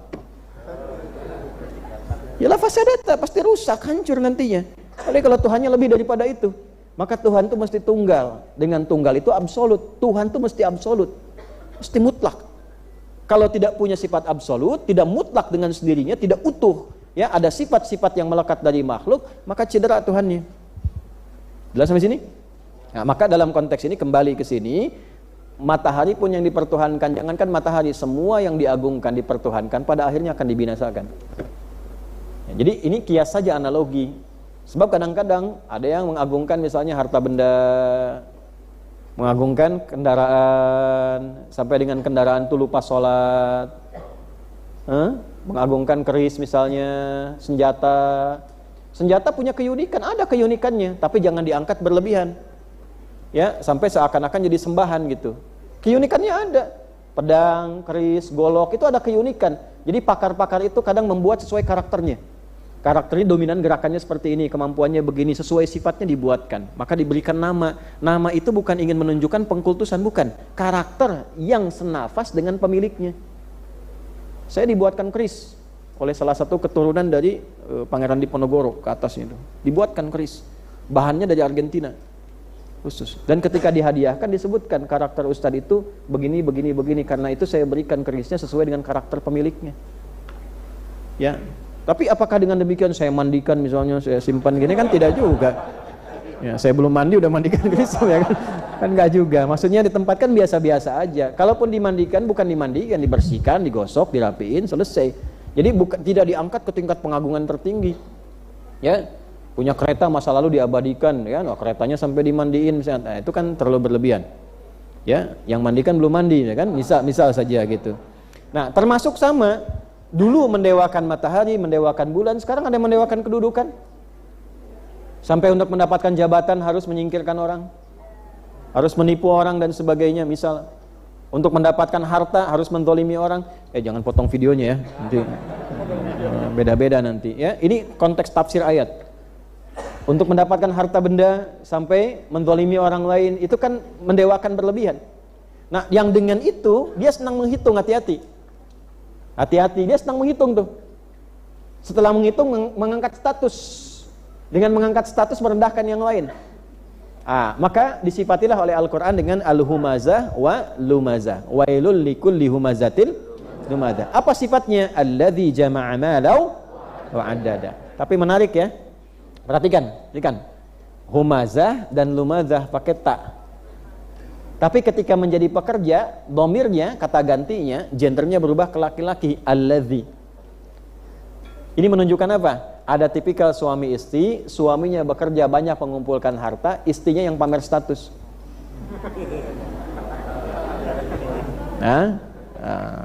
Jadi marak menaikkan status sosial. Dia orang lain sial gitu kan. Dinaikkan. Tugasnya gitu aja, update status, celah orang, harta dia sudah banyak dan sebagainya, kumpulin. Maka apa yang terjadi? Nanti nerakanya spesial, namanya khutamah. Ya, allati tattali'u 'alal afidah. Jadi ini fi amadi mumaddadah, jadi ada orang-orang yang mendewakan harta, menuhankan harta sehingga bersikap berlebihan, nanti di nerakanya, itu dihukumnya itu, diikat di tiang neraka. Setelah itu dihukumnya, dibakar dari ujung bagian kaki dulu. Sampai matang dalamnya baru naik ke atas. Sampai matang. Kalau belum matang nggak naik apinya ke atas. Sampai nanti baru ke ujungnya, ke ujung kepalanya, di otaknya. Ya, innaha alaihim muqsadah. Ya, terus di ujungnya fi amadim. Nah, sebelumnya allati tattali'u 'alal afidah itu jamak dari fuad. Fuad itu inti pemikiran seseorang. Sampai ditanya, sampai dibakar hatinya, dikatakan begini, apa sih isi pikiranmu itu sehingga semuanya harta sampai mencerahkan dirimu. Nih, bakar semua sampai ke ujung pikiranmu. Idza syamsu kuwirat. Jadi ayat pertama ini memberikan pesan kepada kita, jangan sampai dalam kehidupan kita terlalu berlebihan sehingga sampai seakan-akan menuhankan urusan dunia atau barang-barang keduniaan. Kalau dulu yang dituhankan itu ada mataharinya, ada bulannya, mungkin sekarang bisa kedudukan, bisa harta. Awas, hati-hati, ulama pun gak lepas dari sini. Ustadz menuhankan popularitas, ya, sampai saking ingin menjaga jamaahnya, menjelekan yang lain misalnya, saling berselisih, ya, saling memojokkan, itu pun nggak baik. Dan itu hadisnya jelas, orang yang seperti itu tidak akan pernah mencium bau surga. Di At-Tirmidzi itu. Kalau ada seorang ustadz, kiai, siapapun mengajar hanya untuk berharap duniawi, menjaga jamaah, popularitas meningkat, menjaga itu dalam pengertian nggak boleh dari yang lain, harus dari dirinya, menjaga popularitasnya, memanfaatkan jamaahnya, itu la yashtamu raihatal jannah, tidak akan pernah mencium bau surga. Jadi kiai itu nggak mudah. Belajarnya lama, ngajar nggak bisa pensiun. Pernah dengar kiai pensiun? Tidak. Kalau nggak disampaikan salah, disampaikan nggak diamalkan, dikecam. Tidak mudah, ya. Jadi ini yang pertama. Yang kedua, benda-benda yang pada akhirnya kita saksikan itu akan sirna. Ya, kalau di Abasa kan kemarin kita lihat saking dahsyatnya terjadi kiamat itu, matahari dilipat sampai panik, istri nggak kenal suami lagi. Ya, ini ada yang belum kiamat sudah nggak kenal pasangannya. Ini hati-hati itu, ya, hati-hati, jangan melebihi porsi kiamat tuh ya. Yauma yafirul mar'u min wa ummihi, ya, wa sahibatihi wa bani. Ada ibu nggak kenal anak, ada pasangan nggak kenal pasangannya masing-masing. Kiamat terjadi, pasangan sudah nggak ingat. Ini belum kiamat sudah nggak ingat pasangan. Jangan mancing-mancing kiamat lah. Paham ya? Nah, ini satu ayat dulu ya, supaya saat dibawa pulang kita mengerti bahwa singkatnya jaga jangan sampai musyrik. Ya, jaga jangan sampai apa? Segala yang dimusyrikan nanti akan dihimpun bersama pelakunya di hari kiamat, dijelembabkan ke dalam neraka bersama-sama dengannya. Itu naudzubillahi min dzalik. Assalamualaikum warahmatullahi wabarakatuh. Assalamualaikum warahmatullahi wabarakatuh. Ustadz, mohon berkenan doakan saya. Saat ini saya sedang belajar untuk tes petugas haji. Saya ingin berkhidmat melayani tamu-tamu Allah. Semoga Allah mudahkan, Allah izinkan jadi petugas haji tahun 2026. Jazakallah. Semoga Allah mudahkan hajatnya, diberikan kelancaran. Allahumma yassir wa la tu'assir. Warzuqhu kama tuhibbu wa tardah. Sallallahu alaihi wasallam. Mohon doa untuk Saudara Torkis Moranta Lubis bin Anindra Amin Lubis sedang sakit. Kita doakan mudah-mudahan diberikan kesembuhan, kesehatan. Allahumma syifalah syifaila bi syifaika ya arhamar rahimin, syifaan la yughadiru saqama kama syafaita ibadakal muslimin wal mu'minin. Sallallahu alaihi wasallam Muhammad sallallahu alaihi wasallam.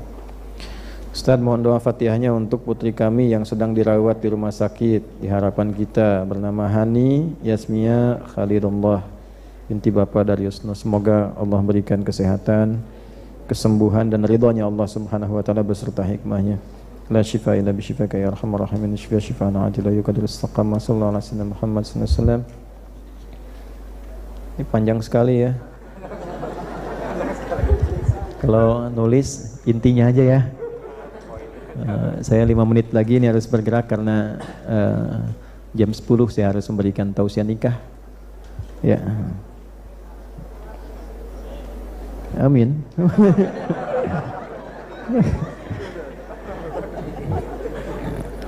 Assalamualaikum warahmatullahi wabarakatuh Ustaz. Mohon maaf sebelumnya izin sedikit bercerita. Karena bercerita saya baca di mobil ya. Nanti saya baca insyaallah. Assalamualaikum. Waalaikumsalam. Gitu aja. Assalamualaikum. Ustaz, saya mau tanya, kenapa kok tidak lanjut lagi kajian AQS Al-Quran Sunnah Solution yang di malam Jumat di Masjid Al-Ihsan PJS Galaksi Bekasi? Soalnya rindu sekali Ustaz kajian AQS Ustaz. Syukran Ustaz di Hidayah. Tanya sama DKM ya, yayasannya ya, tanyakan gitu ya. Semoga Allah berikan hidayah itu. Kalau saya cerita panjang nih. Nanti satu waktu saya dijawab itu.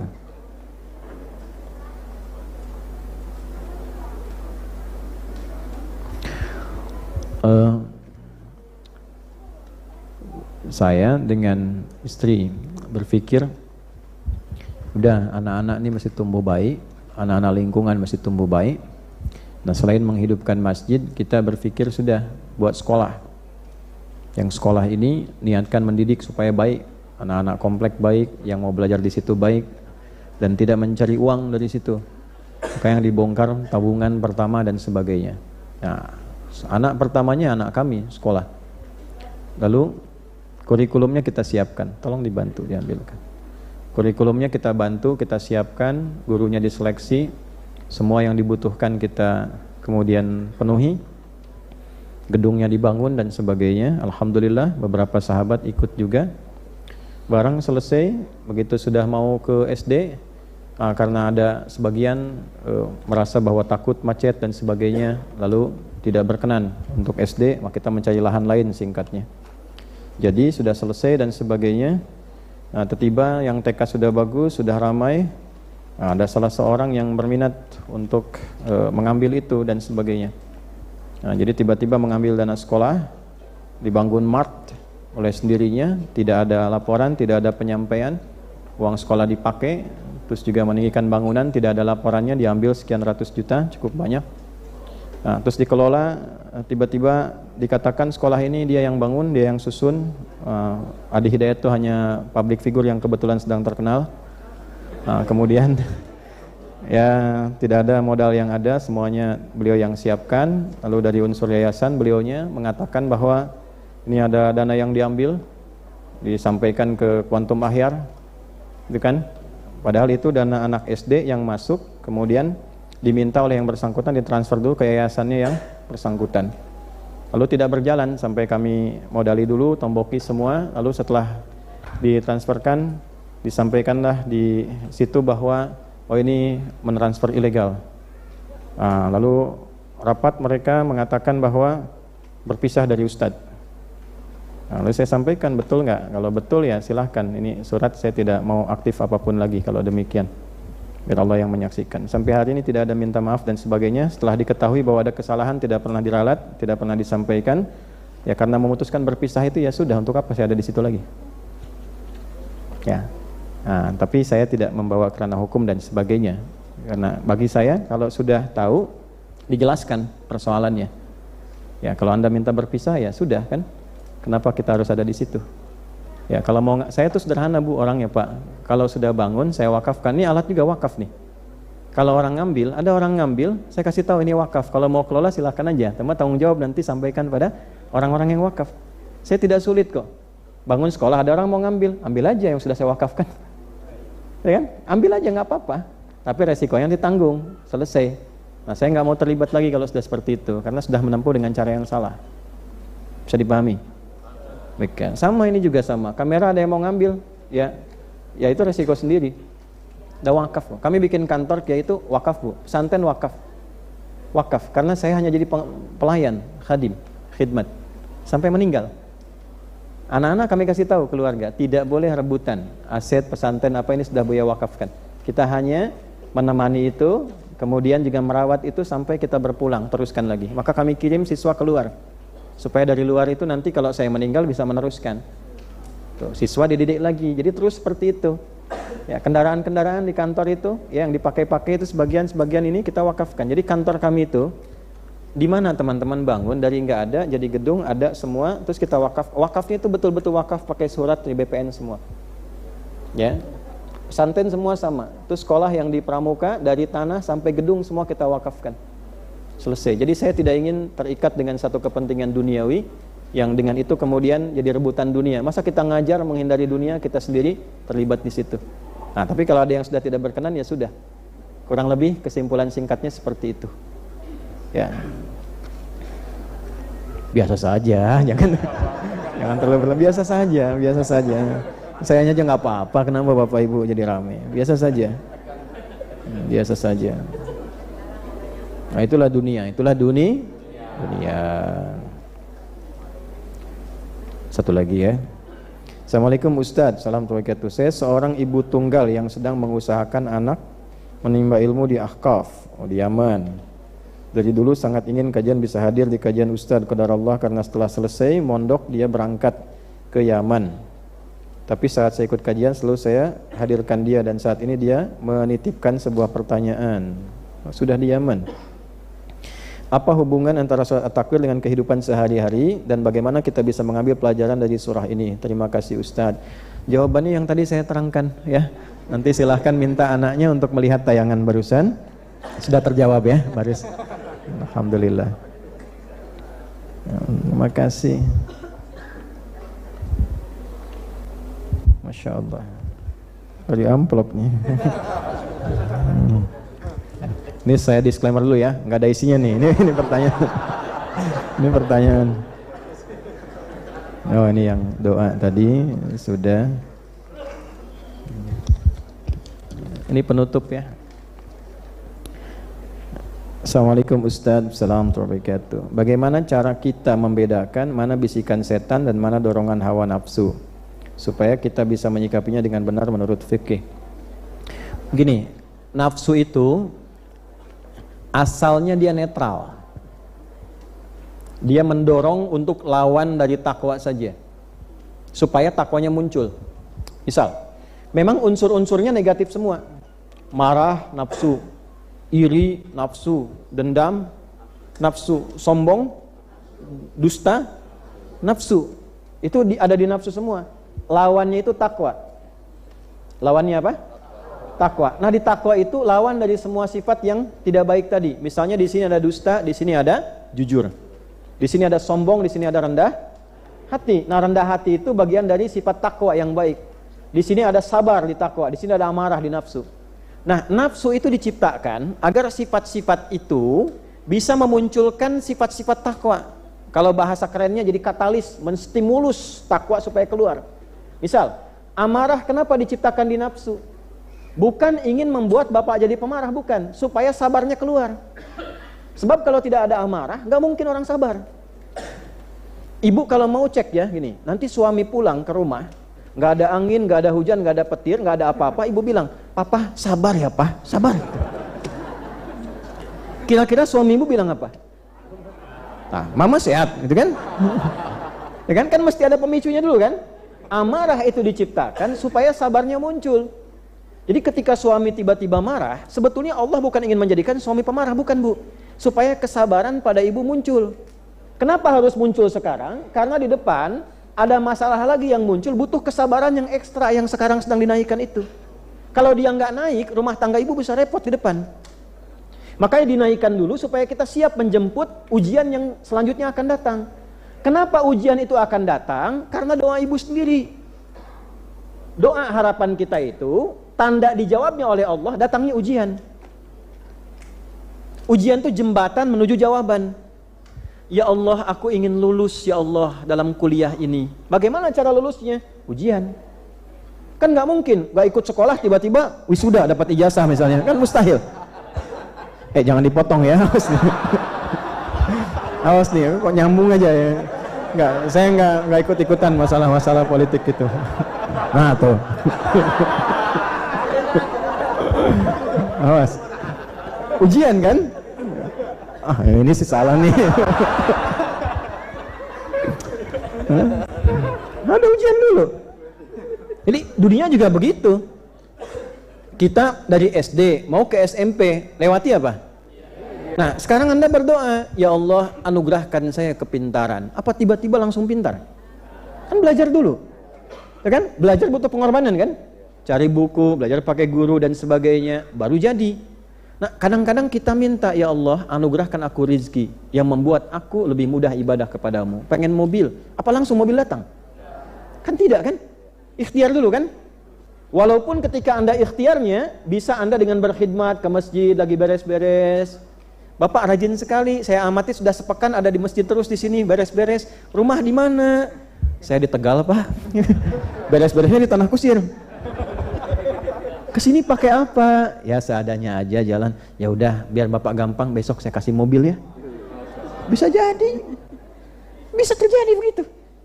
Ya, saya waktu satu kali ngajar di Bekasi, malamnya mimpi pegang setir mobil. Saya berangkat biasanya pakai motor. Nah, sama yang asistennya kawan, kan tinggal di pavilion di rumah itu waktu itu. Pagi subuh begitu mau berangkat saya bilang, Mas sini, saya nggak sebut nama, sini, tolong antar saya ke masjid. Tapi kalau pulang nanti jangan banyak tanya, pokoknya pulang aja. Nah beliau biasa bawa mobil kan, antar pakai motor. Setelah kajian ada jamaah yang ngajak ke rumah, Ustadz mampir sebentar, ngobrol udah. Ustadz gimana dakwah macam-macam. Nah Ustadz mohon maaf di depan itu mobilnya Ustadz. Oh mobil saya. Oh iya mohon maaf walaupun tidak baru mungkin bisa memudahkan Ustadz untuk transportasi ke tanah sini. Cuma saya mau tanya, Ustadz bisa bawa mobil tidak? Saya bilang saya tidak Pak, tapi ini bisa. Jadi akhirnya pulang pakai mobil, motor disimpan. Saya bilang sama yang bawa, diam aja gitu. Sampai Akhirnya mobil itu karena banyak orang pengen ngaji, pengen apa, karena bilang beliaunya, Ustadz kalau memang nggak cocok dijual nggak apa-apa, kalau perlu sama saya juga nggak apa-apa, jual lagi. Akhirnya saya jual, dibikinlah kemudian tempat untuk belajar, saya sewa ruko, didirikanlah Quantum Ahyar Institute di bulan Agustus tahun 2013. Di situ digantikan. Nah, untuk supaya orang ngaji, ada yang belajar bahasa Arab di situ, ya, hampir tiap malam pada maghrib dulu datang belajar. Ada yang dari macam-macam, ada yang tukang cukur, ada yang dari perusahaan, macam masih ngaji dulu. Dari situ tiba-tiba Allah pertemukan lagi ngajar, ada adik di pesantren yang dulu saya dampingi, udah lama ketemu 11 tahun. Nah, di mana sekarang? Saya ngajar begini, senang beliau. Nah, tiba-tiba yang tadi itu diganti lagi dengan mobil yang baru lagi. Nah, baru sudah ada, sudah kemudian dari situ, alhamdulillah dapat tempat, itu dikasihkan lagi begitu, yang pakai lagi. Tempatnya kemudian dikembangkan lagi, lalu jadi tempat, setelah jadi tempat kita wakafkan. Itulah hidup kami seperti itu. Tuh, jadi ya alhamdulillah, jadi menikmati apa yang Allah anugerahkan, tapi sewajarnya saja. Ya, jadi kalau ada yang katakan, Ustadz orang kaya, Anda salah, saya kaya banget karena saya punya Allah. Enggak, saya punya Allah. Itu inti, kalau sudah merasa punya Allah itu ringan hidupnya. Kaya banget. Ya, karena punya Allah. Bukan berarti punya, tidak, okay? Apa umroh gini kadang nggak ada, uangnya nggak ada Pak, tapi hati kita kan yang tunjukkan. Kalau udah berikan sudah, tapi pas mau berangkat ada ya, tapi tidak semua hati begitu. Ada yang juga pengen diberangkatin nggak dikasih ya, ada yang pura-pura nulis gini pengen dikasih nggak dikasih gitu ya, memang kan kan nggak begitu juga semua jalan. Nah, itulah nafsu.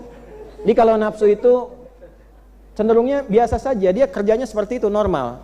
Tidak ada bisikan yang harus kriminal, asalnya nggak kriminal, cuman mengkatalis saja supaya ini naik yang baiknya.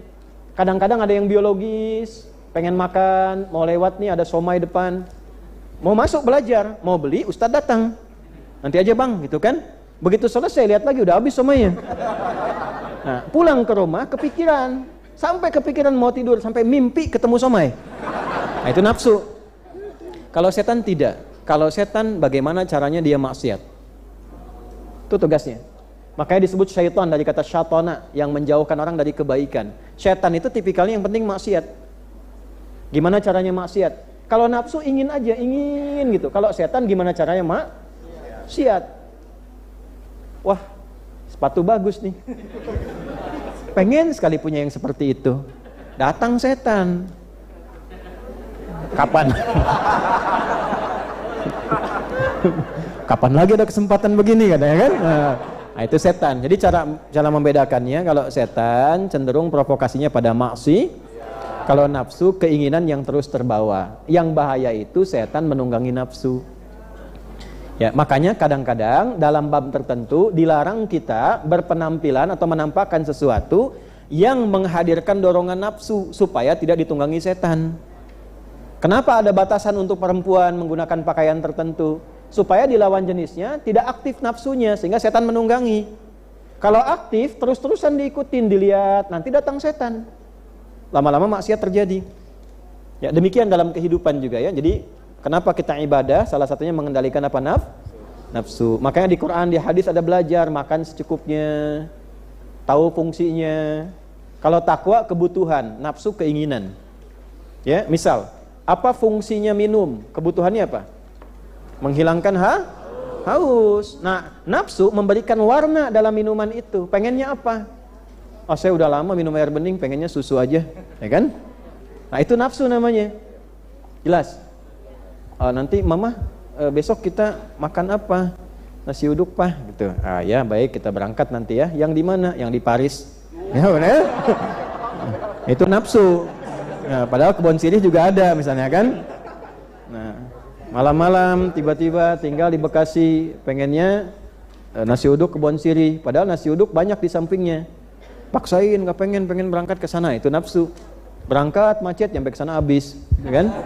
Pulang kepikiran, itulah nafsu. Jadi cara membedakannya, nafsu cenderung support pada keinginan yang sulit untuk dihilangkan. Cara mengendalikannya, cari lawannya pakai takwa. Sedangkan setan itu cenderung mengarahkan pada maksi. Nah, caranya hindari bisikannya, cari lawannya. Lawan setan itu malaikat. Karena itu malaikat disebutkan 88 kali dalam Al-Quran, setan disebutkan 88 kali. Nafsu sesuai dengan fungsi manusia di dalamnya disebutkan 115 kali. Takwa yang sesuai fungsi memanage nafsu disebutkan 115 kali.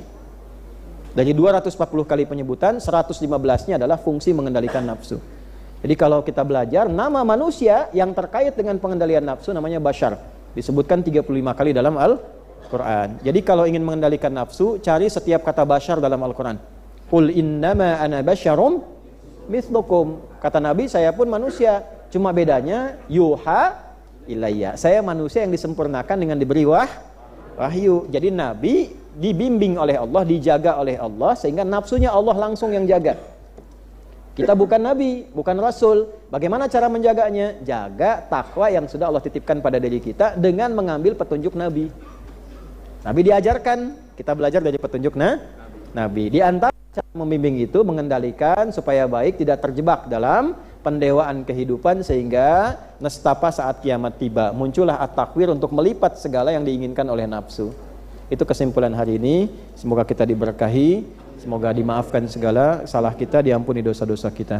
Allahumma taqabbal minna innaka antas sami'ul alim, tub 'alaina innaka antat tawwabur rahim. Rabbana atina fid dunya hasanah fil akhirati hasanah wa qina adzabannar. Sallallahu ala sayyidina Muhammad wa ala alihi wa sahbihi ajma'in wa akhiru da'wana subhanakallahumma rabbana wa bihamdika asyhadu an la ilaha illa anta astaghfiruka wa atubu ilaik. Walhamdulillahi rabbil alamin.